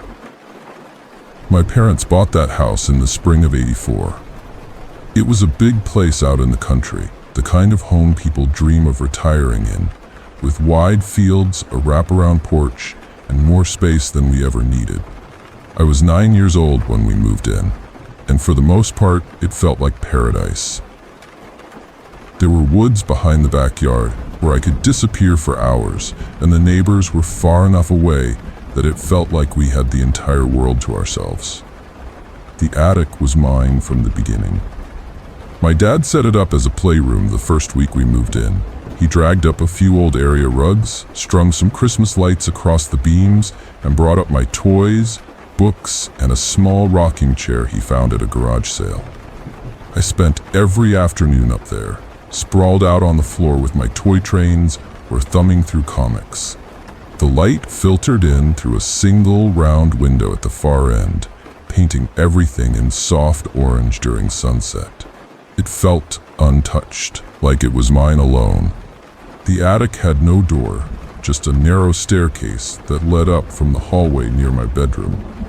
The steps were steep and creaky, the kind of stairs that made a racket no matter how careful you tried to be. My parents didn't come up there often, and after a while, it became an unspoken rule that it was my space. They trusted me to keep it clean, and for the most part I did. The first strange thing I noticed happened in early October. I had gone downstairs for dinner one evening, left my toy train arranged around a track I'd set up near the window.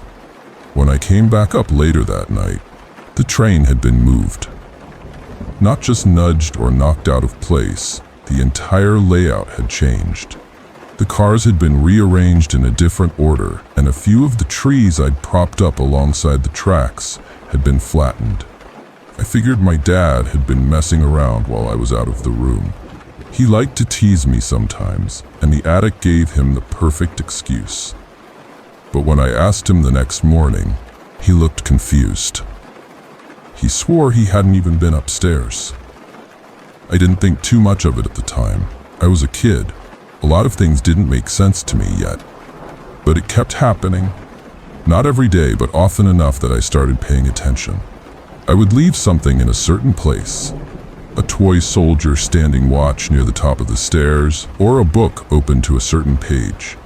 And when I returned, it would be different. The soldier would be facing the wrong direction. The book would be closed or moved to a different part of the room. One night, around 3 o'clock, I woke up to the sound of wheels on wood. It was faint, but distinct. A soft, repetitive clatter like one of my toy trucks being rolled slowly back and forth across the attic floor. I sat up in bed and listened. The sound continued for another minute or two, then stopped abruptly. The next morning, I asked my mom if she'd heard anything during the night. She said she hadn't.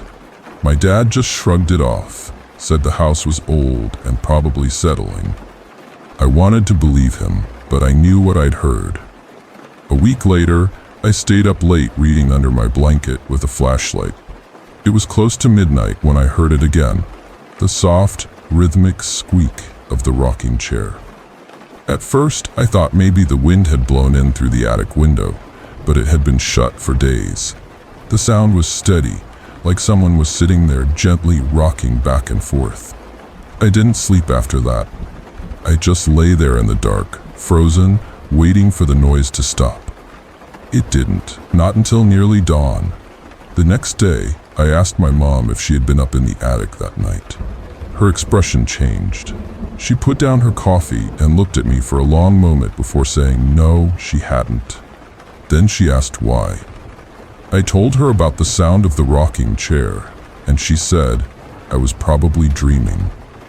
But I saw the way her hands trembled slightly as she picked up her cup again. A few days later, she told me to stop leaving my toys in the middle of the floor. She said the noise at night was starting to wake her up, that she could hear the toy cars clattering around above her room. I told her I wasn't the one moving them. Her face tightened, and she told me not to lie. I didn't say anything after that, but the sounds kept coming. Sometimes it was the soft scuff of something being dragged across the floor. Other times it was sharper, a sudden knock, or the high-pitched whine of metal scraping against wood. The worst night came in late November. I had been sick for a few days, nothing serious, just a cold. I stayed home from school and spent most of the afternoon curled up on the couch downstairs. My mom brought me soup and extra blankets, and I didn't go near the attic. That night, just after 2 o'clock, I woke up again. This time, it wasn't the toys, it was footsteps. Heavy, deliberate steps moving across the attic floor. They didn't sound like a child.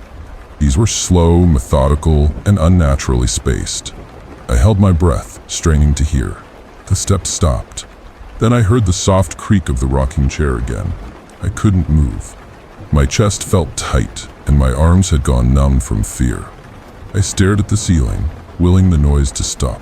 After a few minutes, I gathered the courage to get out of bed and peek into the hallway. The attic stairs were empty, but the sound continued.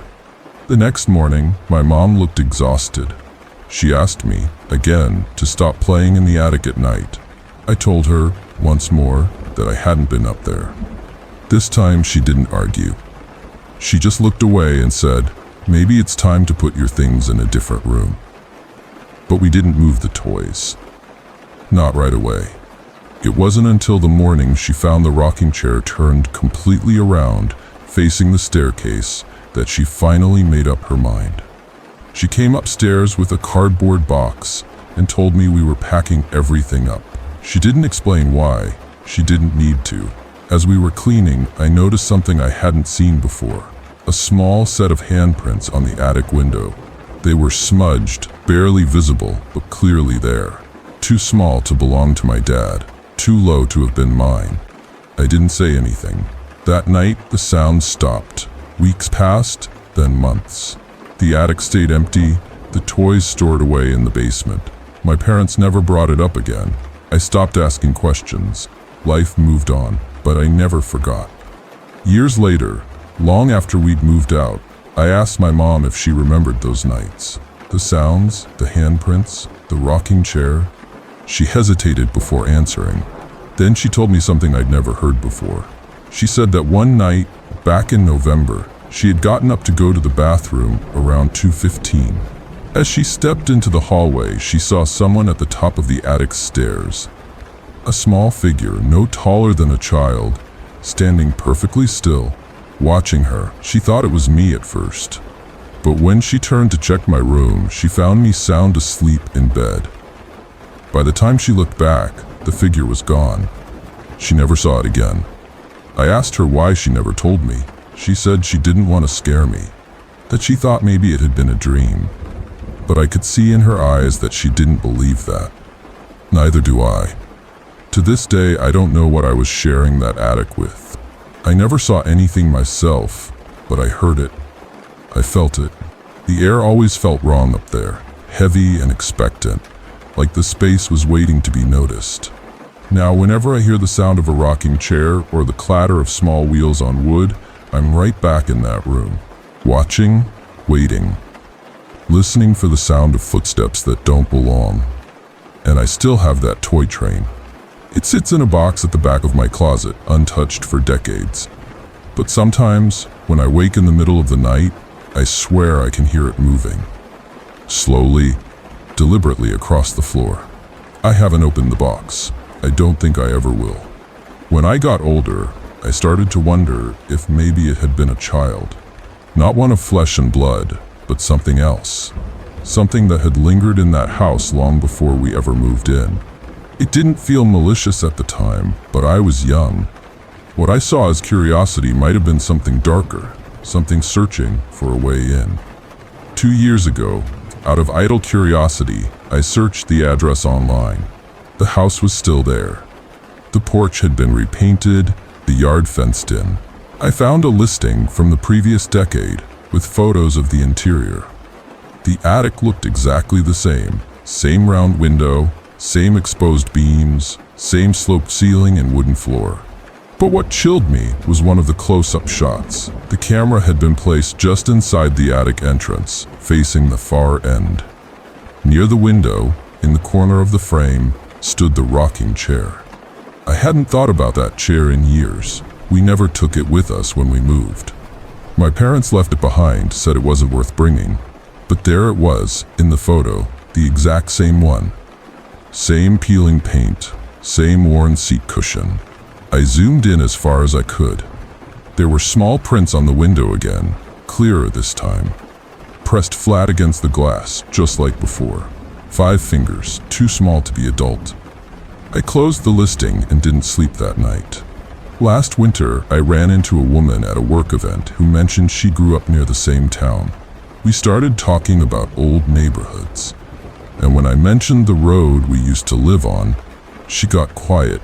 Then she asked if I'd ever lived in the house with the attic that faced east. I said yes. Her face changed. She told me that when she was a teenager, she and her sister used to walk by that house on their way to school. She remembered it clearly because for several weeks in the fall, they'd see a child staring out the attic window, always at the same time each morning. Always standing still, never moving. At first they thought it was a boy, maybe around 8 or 9, but something about it had felt wrong. The way the child never shifted, never blinked, just stood there, watching. She said one day her sister dared her to wave, so she did. The child disappeared instantly. They never saw it again. I told her we had moved away not long after. I didn't mention the train or the chair or the sounds in the night. She didn't need to hear any of that. She already knew enough, so I live with it now. Whatever it was, whatever it wanted, it never followed me. But it stayed there, waiting for the next child, the next set of toys, the next quiet night when footsteps echo in a room that should be empty. And I keep that box sealed, because I am not ready to know if it's still inside.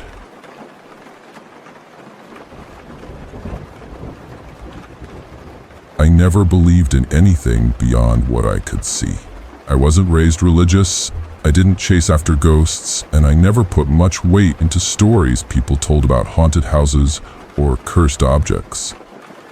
But what happened in the winter of 2019 changed that. It changed me. And I haven't spoken about it out loud until now.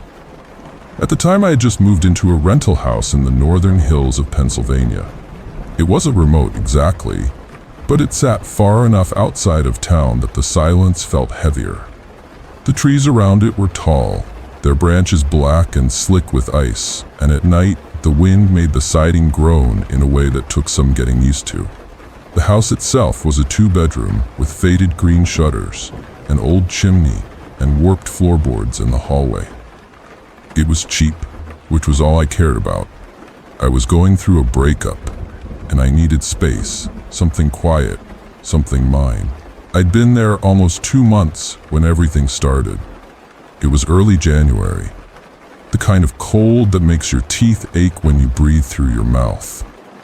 I was working remotely, spending most days in the second bedroom, which I'd turned into a small office. My only regular visitor was my cousin, Emily. She lived about 30 minutes away and would drop by on weekends to keep me company. We'd grown up together, almost like siblings, and she always had a weird fascination with things like astrology and spirit communication. I used to make fun of her for it when we were kids, but over the years, I just got used to it. It was part of who she was. One Saturday night, she came over with this old wooden spirit board she said she'd found in her basement. Not one of the mass-produced plastic ones from toy stores. This thing looked handmade, maybe even antique. The surface was cracked in places, but the letters were still visible, carved in a style that felt too intricate to be decorative. The planchette had a small piece of glass set into the center, and when you held it, it felt colder than anything else in the room.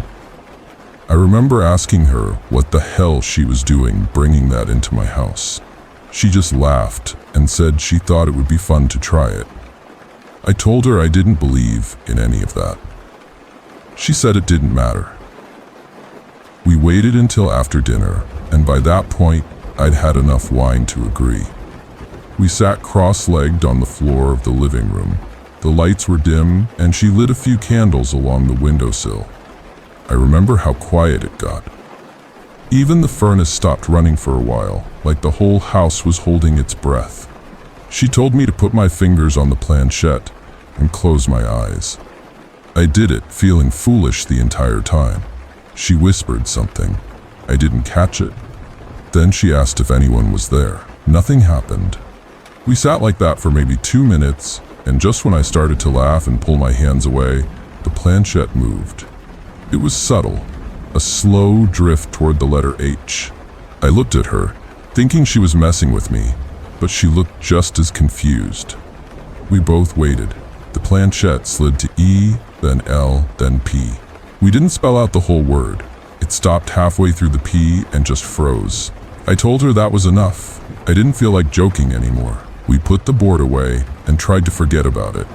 Emily slept on the couch that night, and I went to bed with my door closed. I kept the lamp on until close to 3 o'clock. My hands wouldn't stop trembling. I told myself it was just nerves. Maybe she'd pushed it without meaning to. Maybe my brain was playing tricks on me. But things didn't stop after that. The next morning, I found the planchette on the kitchen table. We had left it inside the board, packed away in a box in the coat closet. I asked Emily if she'd moved it. She swore she hadn't. I wanted to believe her. I did, but I didn't have any explanation for how it ended up there. She left before noon. I didn't ask her to, but I think we were both a little shaken. That night, I heard tapping from the hallway. Not the walls, not the pipes. It sounded like fingernails. Just once. Maybe twice every hour. I didn't get out of bed to check. I pulled the blankets up, stared at the ceiling, and waited for daylight. By the following weekend, I hadn't heard from Emily. I tried calling. No answer. I figured she was busy. Maybe she felt embarrassed. I still didn't know how to feel myself. But by that point, I had noticed something else. Every time I looked at a clock, the minute hand hovered just a little too long. I know that sounds insane, but I swear, I'd glance up and see it stuck between marks. Not stopped, not broken, just hesitant. Then it would jump forward, like it was correcting itself. I stopped using my wall clocks after that. I turned the one in the hallway around to face the wall. Then, that Sunday evening, I found a message scratched into the underside of the bathroom sink. It wasn't there before. I cleaned that cabinet when I moved in. It was fresh. The words weren't deep, but they were deliberate. Just 3 of them, under the floor. I stared at it for a long time. I didn't want to believe it meant anything. I even tried scrubbing it off. It didn't come out. That night, I stayed in the living room, too afraid to go upstairs. I left the hallway light on, kept the television running for background noise, and tried to sleep on the couch. But around 4 o'clock, I heard something above me. It sounded like a dragging sound across the floor of the upstairs hallway. Slow, like someone was pulling their feet. It lasted maybe a minute, then stopped directly above where I was lying. I didn't sleep. The next day, I called my landlord. I asked him if anything weird had ever happened in the house. He sounded confused. Said no. Not that he knew of. Then he asked if I was okay. I told him it was just a noise. Nothing serious. I didn't mention the board. I didn't mention the scratching. But that afternoon, I pulled up a loose board in the hallway. The one just outside the bathroom door. I pried it back with a screwdriver and found a space beneath it. It wasn't a crawl space, more like a shallow cavity between the floor and the subfloor. Inside, it was a leather-bound notebook and a dried-up piece of lavender. The notebook smelled like mildew and something bitter. I didn't open it right away. I left it on the kitchen table and went outside for a long walk. I didn't want to be in that house. When I came back in, the notebook was open. The first page had a name written in faded ink. I won't repeat it here. What mattered was the handwriting. It matched the scratches under the sink. The notebook wasn't long, maybe 20 pages. Most of it was disjointed, like a journal kept during a breakdown. Short entries, scattered dates, references to visitors, and knocks that never stop.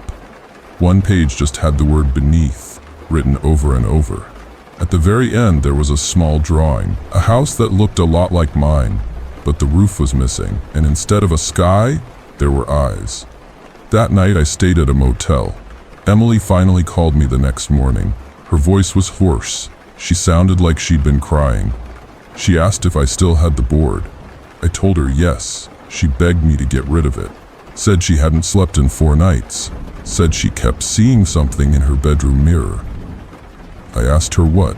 She went quiet. Then she whispered, "It has your face." I threw the board in the trash. Took it to the end of the driveway and left it on top of the can, like it might leak if I kept it inside. That night, the furnace shut off around 2 o'clock, and when I went to check the thermostat, I saw the front door standing wide open. The lock hadn't been forced. I hadn't forgotten to close it. I stood there in my slippers, staring into the trees at the edge of the yard, and I felt something watching me. I didn't move for almost 5 minutes. When I finally stepped back inside, I locked every door, every window. I checked the attic. I checked the basement. I didn't find anything. But when I got back to my room, I saw the planchette on my pillow. I hadn't brought it back inside. The next morning, I drove the planchette out to the river and threw it in. I watched it sink beneath the ice-crusted surface, disappearing between sheets of frozen water that cracked under the weight of my footsteps. I stood there longer than I should have, half expecting it to float back up. It didn't, but that didn't mean it was over. That night, I started hearing voices. Not whispers, not in my head. Real voices, low and warbling, like they were underwater. They came from behind the vents, from inside the walls. I'd wake up to the sound of my name being spoken in that same stretched tone. Not shouted, just said. Like it was waiting for me to answer. I never did. I tried to leave. I packed a suitcase, grabbed my laptop, started my car, but the battery was dead. Brand new car, battery less than 2 months old. I called for a tow, and while I waited, I sat on the porch, watching the tree line. That was when I saw it. At first, it looked like a person. Pale skin, long arms. But the longer I stared, the more I realized it wasn't standing right. Its knees bent the wrong way. Its hands hung too low. It didn't move. It just watched. The tow truck took 3 hours. By the time it arrived, the thing in the trees was gone. I left that night and didn't go back. I stayed with Emily for 2 weeks, then found another place farther south. I didn't tell the landlord what happened. I didn't say anything to anyone for over a year, but the dreams didn't stop. And every now and then, when I close my eyes, I still hear the word beneath. I think that house was never empty. I think it had always been waiting for someone to listen. And I made the mistake of listening back.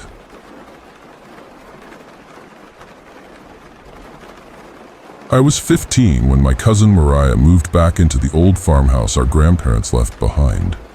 She'd just separated from her husband and had nowhere else to go. The place had been empty for nearly a decade, a crooked little building on the edge of a crumbling road that was half swallowed by the woods. I remember the trees around it as being darker than they should have been, as if the branches kept out more light than leaves ever could. Mariah had a daughter named Clara.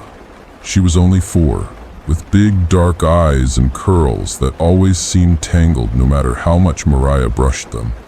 I spent that first summer out there helping them fix the place up, hauling boxes and sanding paint, trying not to complain about the heat or the strange, buzzing quiet that settled over the woods in the late afternoon. It wasn't peaceful. It was the kind of quiet that made you feel like something was watching, just out of sight. Clara was strange from the beginning, not in a bad way, but in a way that made you pay attention. She was sweet and soft-spoken, but there was something distracted in her gaze, like she was always listening for something else.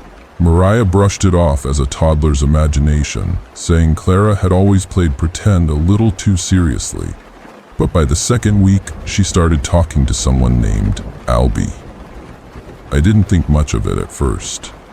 Kids invent things when they're lonely, and out there, Clara had no one to talk to but the trees, the wind, and whoever this Albie was. Mariah asked her about it one evening, while we were cleaning out what used to be the upstairs sewing room. Clara had been standing in the middle of the floor for over 10 minutes, staring into the corner by the window. She said, "He doesn't like when you touch his chair." There was nothing in that corner, just bare floor and a cobwebbed wall. Mariah laughed it off at the time, but she looked shaken. That night, she asked me to stay over. I slept in the room next to Clara's, but I didn't sleep well. I kept waking up to soft footsteps in the hallway, too light to be Mariah's. When I got up to check, nothing was there. The floorboards weren't even creaking anymore, which was strange for a house that old. Over the next few weeks, Clara became more withdrawn. She spent more and more time in the little attic room that overlooked the back field. She told Mariah it was Albie's favorite spot. She started drawing pictures, dozens of them, mostly done in black crayon. Always the same image, a boy with no face, standing in front of a crooked tree. The tree looked like the one behind the barn. It was missing all its bark on one side, scarred from a fire long before we were born. I asked Clara about it one morning while she sat at the table, coloring in silence. I remember she looked up at me slowly, not smiling, not blinking.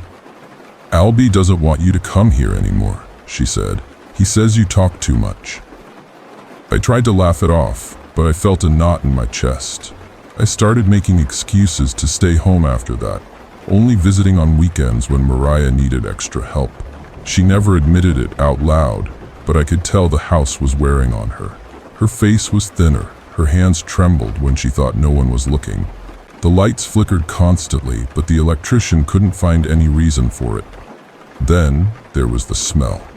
It started in the attic room, a thick, sour rot that reminded me of wet mulch and old meat.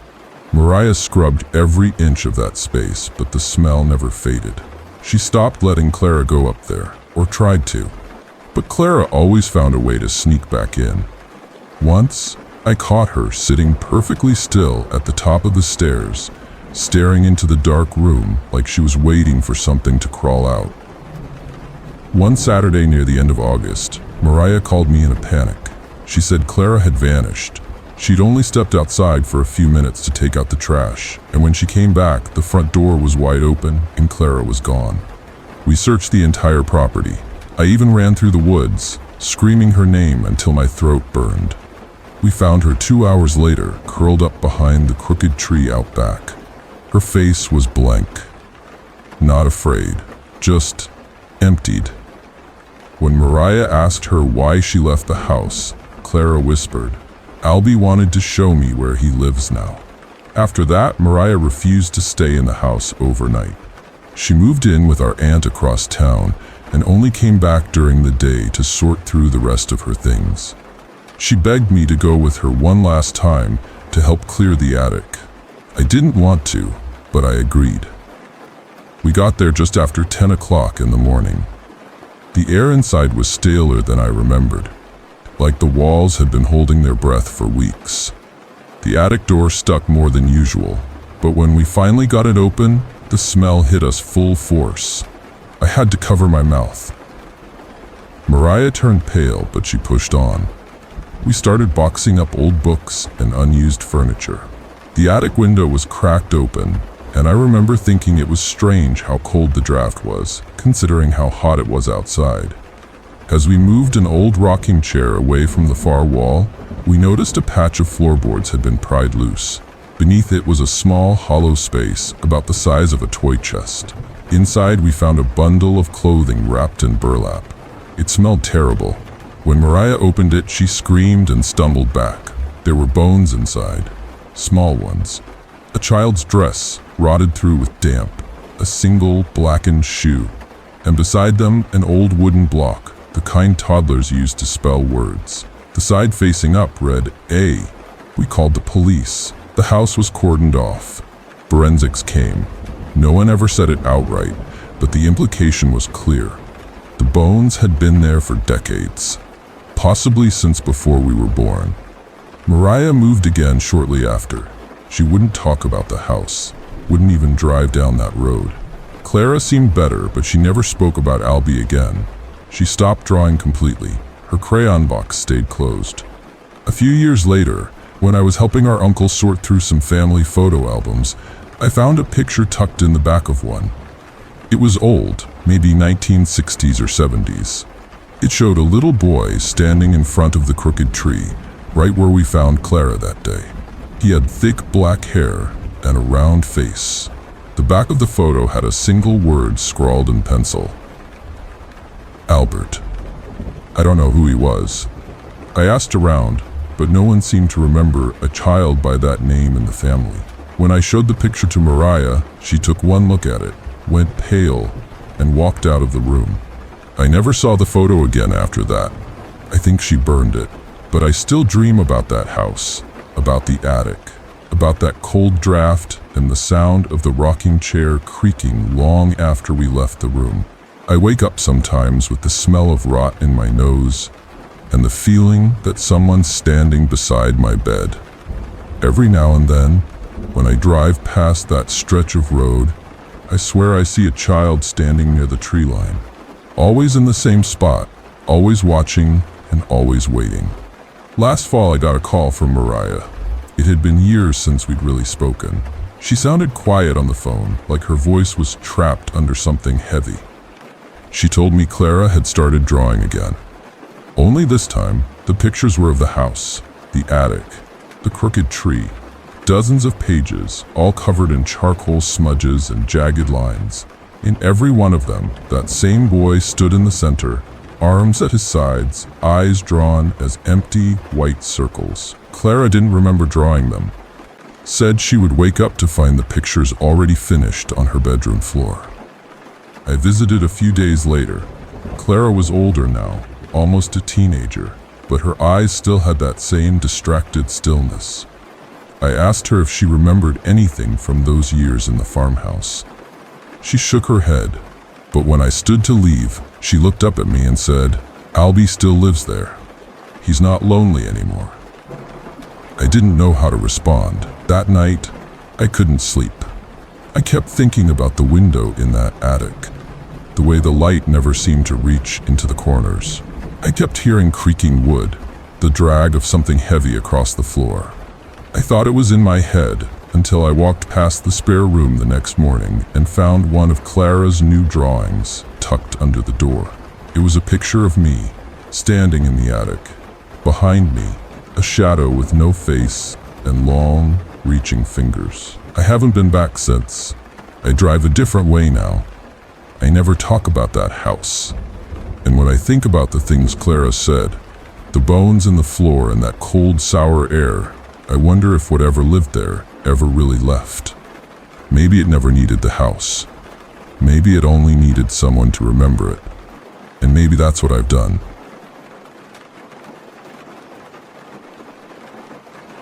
It started the summer I turned 14. I remember because that was the year our central air broke, and my mom refused to fix it. I'd spend the long afternoons sitting on the tile floor of our den, windows open, the heat dragging like syrup through the house. I didn't have many friends. Most kids my age ran around outside, but I stuck to the computer. It felt safer, less chaotic, more understandable. I'd open the windows in my browser and feel like I was part of something bigger, even if I was still sitting alone in the same sweat-soaked room. We had an old desktop my dad brought home from his office, and I used it every day after chores. He was one of those quiet, long-suffering men who believed rules were there for a reason. So when he said no chat rooms, I didn't argue. I just found other websites. The ones that let you post journals and swap messages with strangers who liked the same things I did. I never gave out my name. Not at first. There was one user who kept replying to my posts. His handle was simple, just echoes and glass. He said he liked the same music, the same books, even the same way I arranged words in my journal entries. At first, I didn't think much of it. People complimented each other all the time online. But after a few weeks, I realized he replied to nearly everything I wrote, often within minutes. The site didn't show exact times, but it felt like he was always there, hovering behind the screen. He never said anything inappropriate, not at first. Just things like, "I get you," or "I felt the same way at your age." When I asked how old he was, he said, "Older than you, but not in a creepy way." That answer should have made me leave, but it didn't. It made me feel chosen, somehow. Seen. So I stayed. We started talking through private messages, then emails. Eventually, he sent me a picture. It showed a boy who looked 17 or 18 with messy hair and a sideways smile. He said it was an old photo, but still close enough. I didn't have a phone back then, so everything stayed on the family computer. At night, when the rest of the house went quiet, I'd sneak downstairs barefoot and whisper type back to him in the blue light. He told me about his favorite place, said it was a cabin in the woods where no one could bother him. He made it sound magical, said it was the only place in the world where he could really think. When I asked where it was, he dodged the question. Said it wasn't about where it was, but what it felt like. He kept calling it clean and quiet, like it was untouched, like it was his alone. That should have made me uneasy. But I was 14, bored, and far too flattered by the attention. I started dreaming about that cabin, about how peaceful it must have been, miles from anyone or anything. He talked about it so often that I began to think it might actually be a real place. Then one evening, he asked if I wanted to see it. He said it so casually, like it wasn't the most dangerous suggestion in the world. I waited almost an hour before replying. I asked if he was serious. He said he was, said he trusted me, said he could pick me up and we'd just drive there. Just for a little while. That was the first time my stomach clenched, like my body knew something I didn't. I told him I wasn't allowed to leave the house. He replied, "You don't have to ask permission if it's something meant for you." I didn't respond after that. For days, I ignored his messages, but he didn't stop. He sent long paragraphs about how the cabin would change everything, about how he wanted me to see it just once, just for a few hours. I never told anyone about him. I didn't want to get in trouble, so I let it fester in secret. I thought if I ignored him long enough, he'd give up. He didn't. One Friday night, about a week later, he sent another message. This time, it was short. Just an address and the words, "Tonight, if you're brave." I should have deleted it, should have told someone, but something in me cracked. I don't know if it was the heat or the loneliness or just the stupid romantic part of me that still believed he might be who he said he was. I wrote a note, said I was going to bed early, and waited until the house had gone still. Then I slipped out through the back door. The street felt wrong, empty in a way I'd never noticed. I kept my arms wrapped tight around myself as I walked, each step louder than it should have been. The address he gave wasn't far, just a few blocks down. I figured if I didn't like what I saw, I could turn around and come home before anyone noticed I was gone. When I got to the corner, I stopped. The house was small, tucked between two larger ones, almost swallowed in shadow. The porch light was off. The front door stood open just a crack. I stared at it for what felt like forever. Then I heard someone say my name. It wasn't a boy's voice. It was low, gravelly, and wrong in a way I can't explain, like someone trying to pretend they'd known me for years. I turned to run, but by the time I moved, he was already behind me. His hands wrapped around my arms like rope, not squeezing, not hurting yet, just firm, measured. I remember the way his breath smelled, sour, like spoiled milk and metal. He said something, but I couldn't make sense of it.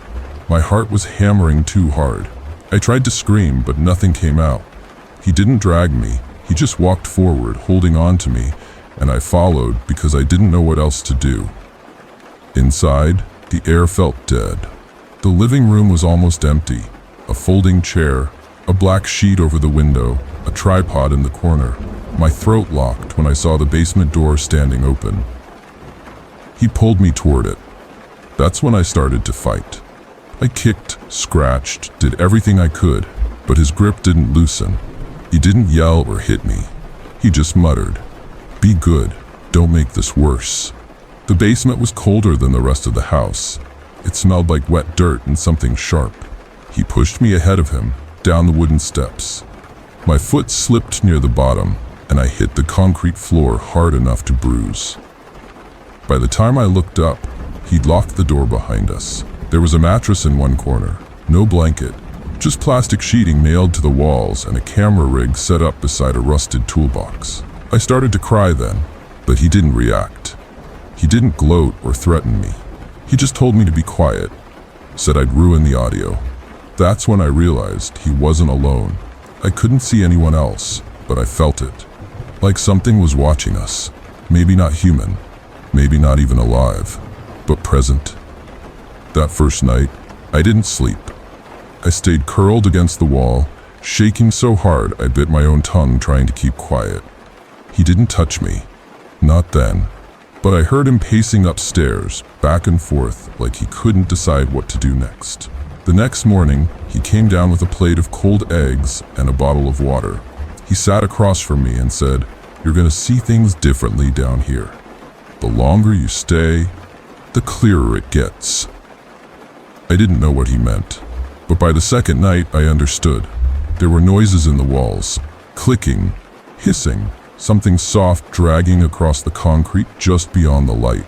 At one point, I thought I saw a face pressed against the plastic sheeting, but it didn't move like a face. It rippled like liquid skin. I asked him what it was. He said, "This is the clean part of the world, the honest part. You should feel lucky." I started begging after that. Told him I wanted to go home. Promised I wouldn't tell anyone. He didn't get angry. He just smiled. Said I would go home eventually, but not until I learned how to stay still the way the others had. I didn't know what he meant. Not until the third day, when he brought the others in. They didn't speak, just stared from the far corner of the room. 3 people, or maybe not people anymore. Their mouths hung slack, their clothes shredded and clinging like dried skin. None of them blinked. I screamed when they stepped closer. He just watched. That night, I made a plan. I would wait until he fell asleep and then try the door. Maybe I could break the window. Maybe I could scream loud enough for someone outside to hear me. But when I tried, I found a chain attached to my ankle. I hadn't even noticed him lock it. The collar had been slipped on while I was half asleep, too weak to fight. He was always careful, always quiet. On the 4th morning, he brought down a long coil of rope and said we were going to the cabin. I couldn't stop shaking. I told him I was sick, that I couldn't walk, that I would throw up if he made me move. He stared at me for a long time, then dropped the rope and said, "Then I guess we'll go tonight instead." He didn't stay in the basement that day. I heard him upstairs, dragging things across the floor, humming tunelessly. The door stayed locked. I don't know what pushed me to try again. Maybe it was the silence. Maybe it was the way one of the silent things in the corner had started crawling closer whenever I fell asleep. Either way, I used the dull edge of the food tray to grind at the chain's bolt. I worked for what felt like hours. My wrists bled, my teeth ached from clenching them, but finally, I felt the metal shift. Not much, but enough. When I heard the footsteps on the stairs that night, I dropped the tray and pressed against the wall, pretending to sleep. He came in slower than usual, said my name once, then again, louder. I didn't move. He stepped closer. I stayed still. When he leaned over, I kicked with everything I had. It didn't knock him over, but it gave me just enough time to scramble for the bolt. I pulled hard. It cracked free, taking a piece of concrete with it. The chain came loose. I didn't wait. I ran for the stairs. He screamed. Not words, just sound. Something primal and furious. I threw myself at the door, expecting it to hold, but it gave way with a loud pop. I stumbled into the hallway and didn't stop running. The streets outside were empty. I didn't know the area. I had no shoes, just blood and sweat and broken air in my lungs. I followed the road toward the lights in the distance. It felt like hours before I found someone. A woman smoking outside a gas station saw me and dropped her phone. She asked what happened. I couldn't answer. I woke up in a hospital bed the next morning. My parents were already there. My mother wouldn't stop crying. My father just sat in the chair, holding my hand so tight it went numb. The police said the house was empty when they arrived. He was gone. The basement had been scrubbed. The chain was gone. The plastic sheeting had been torn down. They never found him. It's been 3 years. I still don't sleep without the lights on. The police stopped calling a while ago, but sometimes I still check the corners of my room. I listen for the dragging sounds, the slow click of nails across tile, because I know he's still out there, and I know he's still looking for a cabin quiet enough to bring someone new. It was the middle of October when my uncle died, and the family made the decision to leave me behind to watch the house. The funeral was being held 2 counties over, and it didn't make sense to drag me along for a service I barely understood at the time. I was 15 years old enough to stay alone for a night or two, and responsible enough not to wreck the place while they were gone. That's what my father kept repeating in the days leading up to the trip, like he was trying to convince himself. My mother wasn't so sure. She left 3 pages of emergency contacts on the fridge and called twice before the car even left the driveway. I remember watching the taillights disappear between the trees, then turning toward the house. That was around 5:30, just before it started getting dark. The house sat at the end of a gravel road in a wooded area that had no lights, no cell reception, and only a patchy landline connection that crackled during storms. My parents liked the isolation. They said it made the property feel untouched, like it belonged to them and no one else. As a kid, I liked that too. But when the sun went down and the forest swallowed the house in shadows, that comfort turned to unease. It wasn't just the darkness. It was the silence that came with it. A silence so complete, it pressed on my ears and made me hear things that weren't there. Faint creaks, shifting floorboards, a gust of air that sounded like a whisper. That first night alone, I tried to keep my mind off it by keeping every light on and turning the television up louder than usual. I made microwave pizza, watched 2 movies back to back, and stayed off the couch so I wouldn't be lulled to sleep too early. Around 10 o'clock, the house had quieted enough for me to feel safe. I had checked all the doors, pulled the curtains shut, and locked the windows.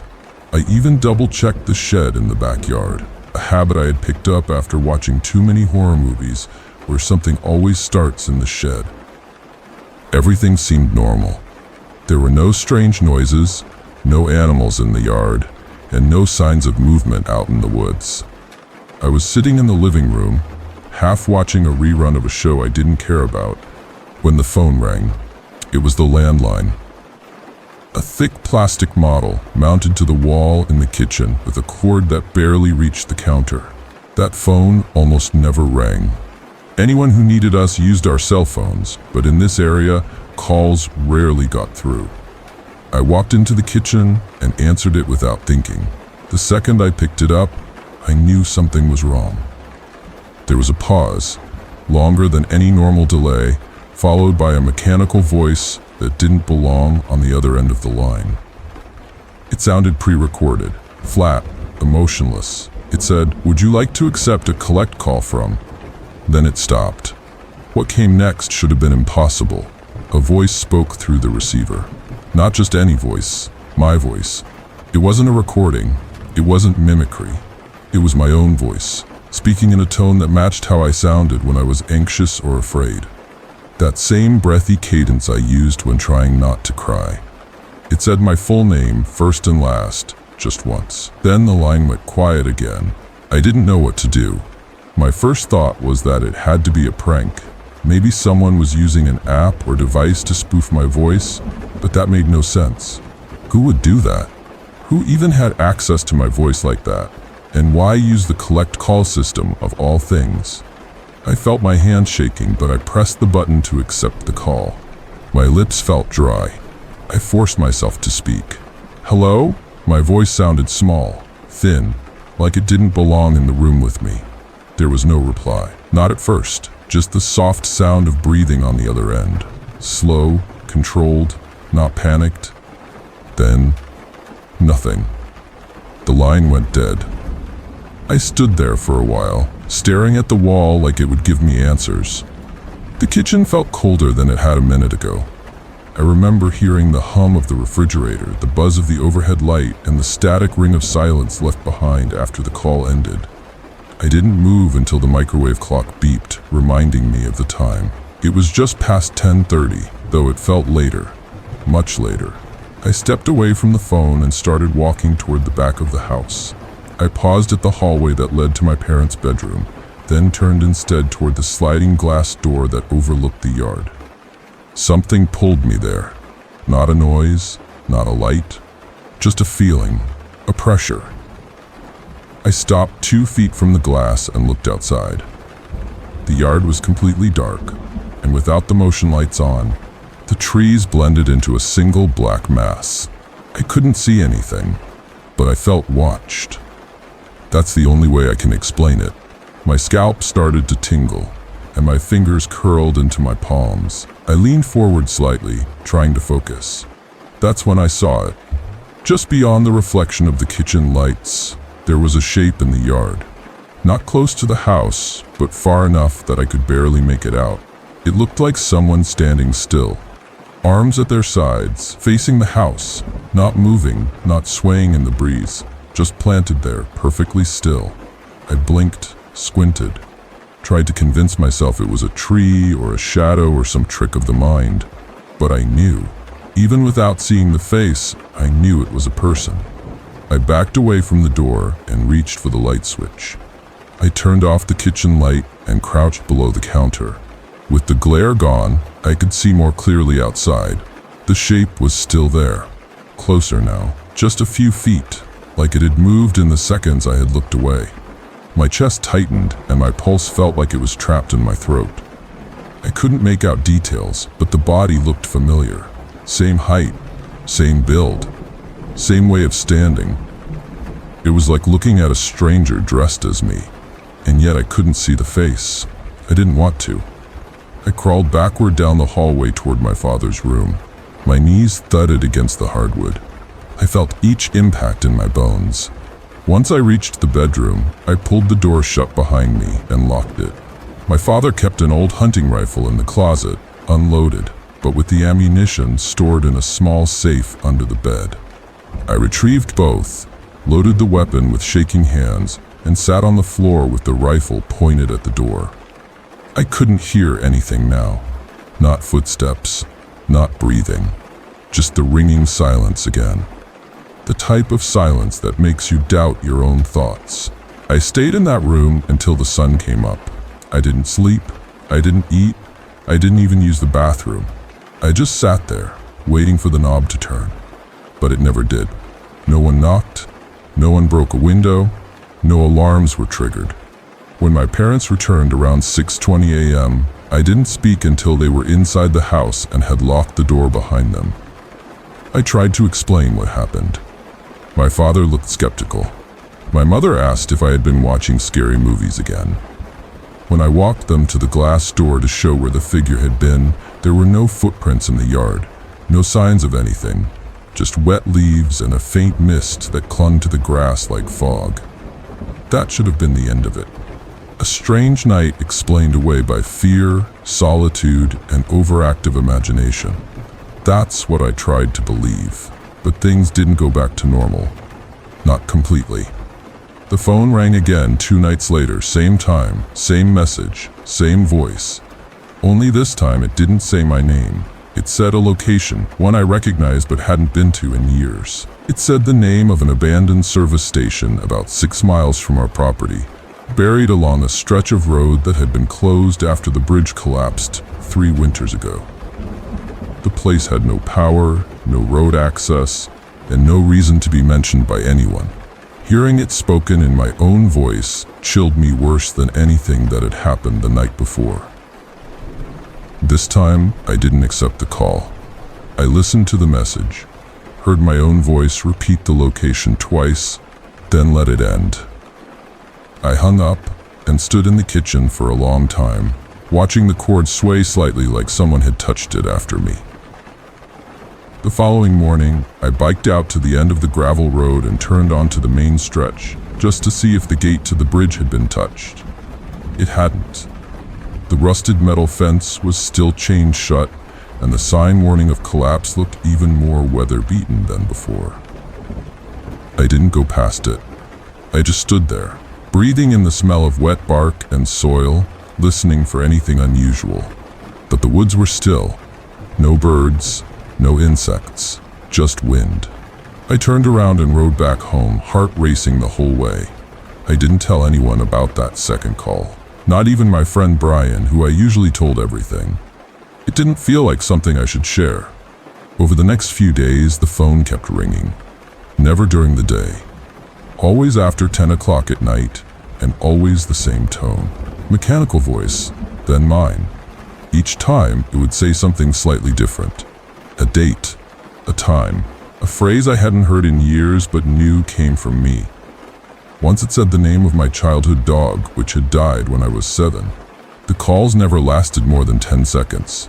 They never gave explanations, just fragments of familiarity, delivered in a voice I could no longer trust. I tried unplugging the phone, but that didn't stop it. The next night, it rang while unplugged. I checked the jack 3 times. It wasn't connected to anything, yet it rang, loud, clear, unmistakable. By the end of the week, I stopped answering. I'd sit in my room with the lights off and listen to it ring in the kitchen. I kept the rifle next to my bed, not because I thought it would help, but because it gave me something solid to hold, something real. I started noticing small changes around the house. Picture frames turned slightly. The curtains in the living room drawn when I remembered them being open. My shoes moved from where I left them. One night, I came out of the shower and found the hallway light on, even though I had switched it off before stepping inside. I began keeping my bedroom door locked at all times. The worst part wasn't the phone, though. It was the voice. I started hearing it even when the phone wasn't ringing. Late at night, just before I'd fall asleep, I'd hear my own voice whispering from inside the walls. Never words, just breathy syllables, like I was trying to speak through drywall, calling out from behind the studs. I pressed my ear to the plaster once, half convinced I was imagining things, and nearly screamed when I felt a vibration against my cheek. Not a pipe, not a mouse. It was rhythmic, like someone breathing, matching the pace of my own lungs. After 2 weeks, I broke down and told my father. He didn't laugh, but he didn't believe me either. He said stress could cause vivid dreams. That isolation can warp the senses. He even offered to disconnect the landline permanently, though he never explained how it kept ringing after it was unplugged. I told him to leave it. I didn't want to find out what would happen if I interfered too much. It didn't feel like the kind of thing you could just cut off. That night, I left the kitchen light on, sat in my room with my back against the closet, and waited. The phone rang at 10:17. This time I answered. The voice didn't speak my name. It didn't say a place. It said a time. 4 o'clock. That was it, just those 2 words. Then silence. I whispered into the receiver, asking what it meant, asking who was calling. My hand was trembling so badly I nearly dropped the phone. Then, just before the line went dead, I heard something new. Another voice in the background. Not mine. It was whispering, not in English. The words came in slow waves like chanting. I felt sick the moment I heard it. A wave of nausea rolled through my stomach, and I dropped the phone onto the counter. The chanting stopped the instant it hit the linoleum. I couldn't sleep that night. I sat by the door with the rifle in my lap, staring at the window. 4 o'clock came and went. Nothing happened. But I didn't feel relief. I felt dread. Like I had failed to understand something important. Like the call had warned me, and I hadn't listened. When the sun finally rose, I opened the front door and stepped outside. The air smelled metallic, like blood and rain. I walked the perimeter of the house. Everything looked normal, but there was something scratched into the siding beneath my bedroom window. Not a word, just a mark. A deep groove that ran in a perfect circle, wide enough for a hand to fit through if it had been carved all the way. I ran my fingers over it. The wood felt cold, unnaturally cold. I measured it against my own hand. It matched. That same day, I started recording the calls. I borrowed an old tape recorder from my father's garage and connected it to the phone line using an adapter I found in a drawer. The next time it rang, I hit record before answering. The message was brief, a number this time, 14. Nothing else. But when I played the tape back, something strange happened. The voice didn't sound like mine anymore. It had the same tone, the same cadence, but it was distorted, like it was being filtered through layers of static. And in the background, beneath the words, was a sound I hadn't heard before. A faint clicking, rhythmic, deliberate, like someone pacing in a circle. I listened to the tape over and over. The more I played it, the more the sound changed. By the 5th listen, the clicking had been replaced by knocking. Slow, heavy, measured. I stopped the tape. I left the house that evening and stayed with Brian. I didn't tell him the full story, only that I was dealing with something strange at home. He offered me his basement couch without asking questions. That night, for the first time in weeks, I slept through until morning. No calls, no voices, no scratches on the walls. I started to believe it was over, that maybe the house was the problem. But when I returned home 3 days later to feed the dog and grab some clothes, the phone was off the hook. Resting on the counter, the recorder was still connected. The tape halfway spun. I rewound it and pressed play. I hadn't answered that call, but the tape had recorded something anyway. My voice again, but not a message this time. It was screaming, a long, desperate scream, and layered underneath it, the knocking. Louder now, faster, coming from somewhere closer. The tape clicked off. I backed away from the counter and nearly tripped over the dog's water dish. I turned and ran to the front door, but before I could grab the knob, the hallway light flickered on behind me. The light over the hallway turned on by itself. I hadn't touched the switch, and no one else was home. I turned toward it slowly, still gripping the doorframe, heart pounding so loudly I could feel it in my gums. The hallway was empty. No movement, no sound, just a soft buzzing from the ceiling bulb and the low hum of electricity that had no right to feel threatening, but did. I stood frozen there, waiting for something to move. A shadow, a hand, my own body stepping out from the darkness. But the hallway stayed still. I should have walked out the front door. I should have run to Brian's place and never looked back. But I didn't. Instead, I walked back toward the kitchen, drawn to the phone like it had pulled a string through my chest and was tugging me forward. The receiver was still resting on the counter, silent now. I picked it up. The line was dead, no dial tone, no static, just silence. But I could feel it, like heat coming off the receiver. I placed it back on the hook and turned away. That night, I slept in my parents' room with the dog curled at the foot of the bed and the rifle across my lap. Nothing happened. The house stayed quiet, no phone calls, no scratching, no breathing in the walls. I tried to convince myself that the silence meant it was over, but I couldn't believe it. I knew better. It hadn't ended. It was waiting. I started keeping a journal after that, writing down every small detail. Not just the calls, but the dreams too. The dreams had started around the time of the first call. I just hadn't connected them. In those dreams, I was always standing outside the house, watching myself through the window. I wasn't moving, just staring, and the version of me inside never noticed. The dream would end the same way each time. I would reach for the door, and the moment my hand touched the knob, I'd wake up. Each time more breathless than the last. The strangest part was the position. I'd always wake up facing the wall. Never the ceiling, never the window, always the wall. And each time there'd be a cold patch just behind my neck. Not damp, not a breeze, just cold. Like something had been standing behind me and stepped away when I woke. 3 weeks after the first call, I finally got an answer. Not from the phone, from the tape.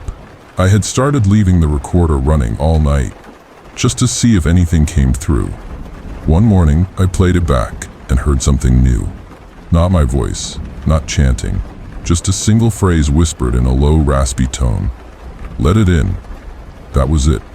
No explanation, no instruction, just a suggestion. I replayed it 5 times, and the words never changed. I stopped listening after that. I couldn't take hearing myself speak in voices that weren't mine. One afternoon, just before 4 o'clock, I decided to go to the service station, the one mentioned in that second call. I don't know why. I just knew I couldn't stay in the house any longer. I left a note for my father, grabbed the rifle, and biked down the gravel road. The gate at the end of the closed bridge hadn't been touched. The padlock was rusted shut, but the chain was loose enough to pull open. I stepped through and crossed the bridge on foot, stepping carefully between the cracked concrete and collapsed railings. On the other side, the forest was denser, the path nearly swallowed by weeds. The service station was smaller than I remembered, just a single pump island and a concrete building with busted windows and a door hanging off its hinges. I walked around the outside first, scanning the tree line. Everything was quiet. Even the insects had gone silent. I stepped inside and called out. My voice bounced off the walls and came back hollow. The room was empty. Dust-covered shelves, cracked tiles, and old stains I didn't want to think about. But in the back, there was a stairwell I hadn't seen before. It led downward, disappearing into black. I took one step, then another. Each creaked like a snapped bone. Halfway down, I heard it. A phone ringing. Faint, muffled, echoing from below. I didn't bring a phone. I checked my pockets 3 times. I had nothing. But the sound continued. I made it to the bottom and found myself in a narrow basement lined with cinder blocks. There was no furniture, no shelves, just a rotary phone mounted to the far wall, its receiver swinging back and forth like someone had just used it. I stepped forward. The ringing stopped. I picked up the receiver. No sound. Then, after a few seconds, a click, followed by my voice. Let it in. That was all. Then silence. But this time I didn't hang up. I kept the receiver pressed to my ear, waiting. After maybe 20 seconds, I heard breathing. Not mine. Not like the recordings. This was labored, wet, strained, like something trying to breathe through water. I dropped the phone and ran. The bike was gone when I reached the road. I ran the full distance back to the bridge and climbed over the gate, knees burning, chest heaving. When I got home, I locked every door, every window, and stayed in the hallway with the rifle until night fell. At exactly 4 o'clock, the phone rang, just once. A single, loud chime that echoed through the house. When I answered, there was nothing, just the sound of breathing. But this time, it wasn't mine. It wasn't coming through the phone. It was coming from behind me. I turned. raised the rifle, and stared down the hallway. Empty. But the breathing didn't stop. It moved with me. Wherever I went, it followed. That was 3 years ago. The calls never stopped. The voice changes now. Sometimes it's my father's voice, sometimes my mother's. Sometimes it sounds like a younger version of me calling out for help. Other times, it screams, but I never see anyone. Nothing moves. The phone just rings and I pick up, and each time it tells me the same thing. Let it in. I moved away from that house last year, sold it to a retired couple who claimed they loved the quiet. I warned them about the phone line, told them it needed to stay disconnected. They smiled, nodded, said they understood. A month after they moved in, the house burned down. The report said faulty wiring, but I know better. I saw the scorch marks on the siding right where that circle had been scratched into the wall years ago, right below my old window. I drove past the property last month and saw something strange. A phone pole standing alone in the yard, connected to nothing. No wires, no service. Just a rotary phone bolted to it, its receiver swinging in the wind. Last week, my new apartment's landline rang for the first time. It was unplugged. I picked it up anyway. A voice said my name. It wasn't mine this time. It was a version of me I hadn't heard before. Older, hoarse, tired. It said one word: soon. I haven't slept since.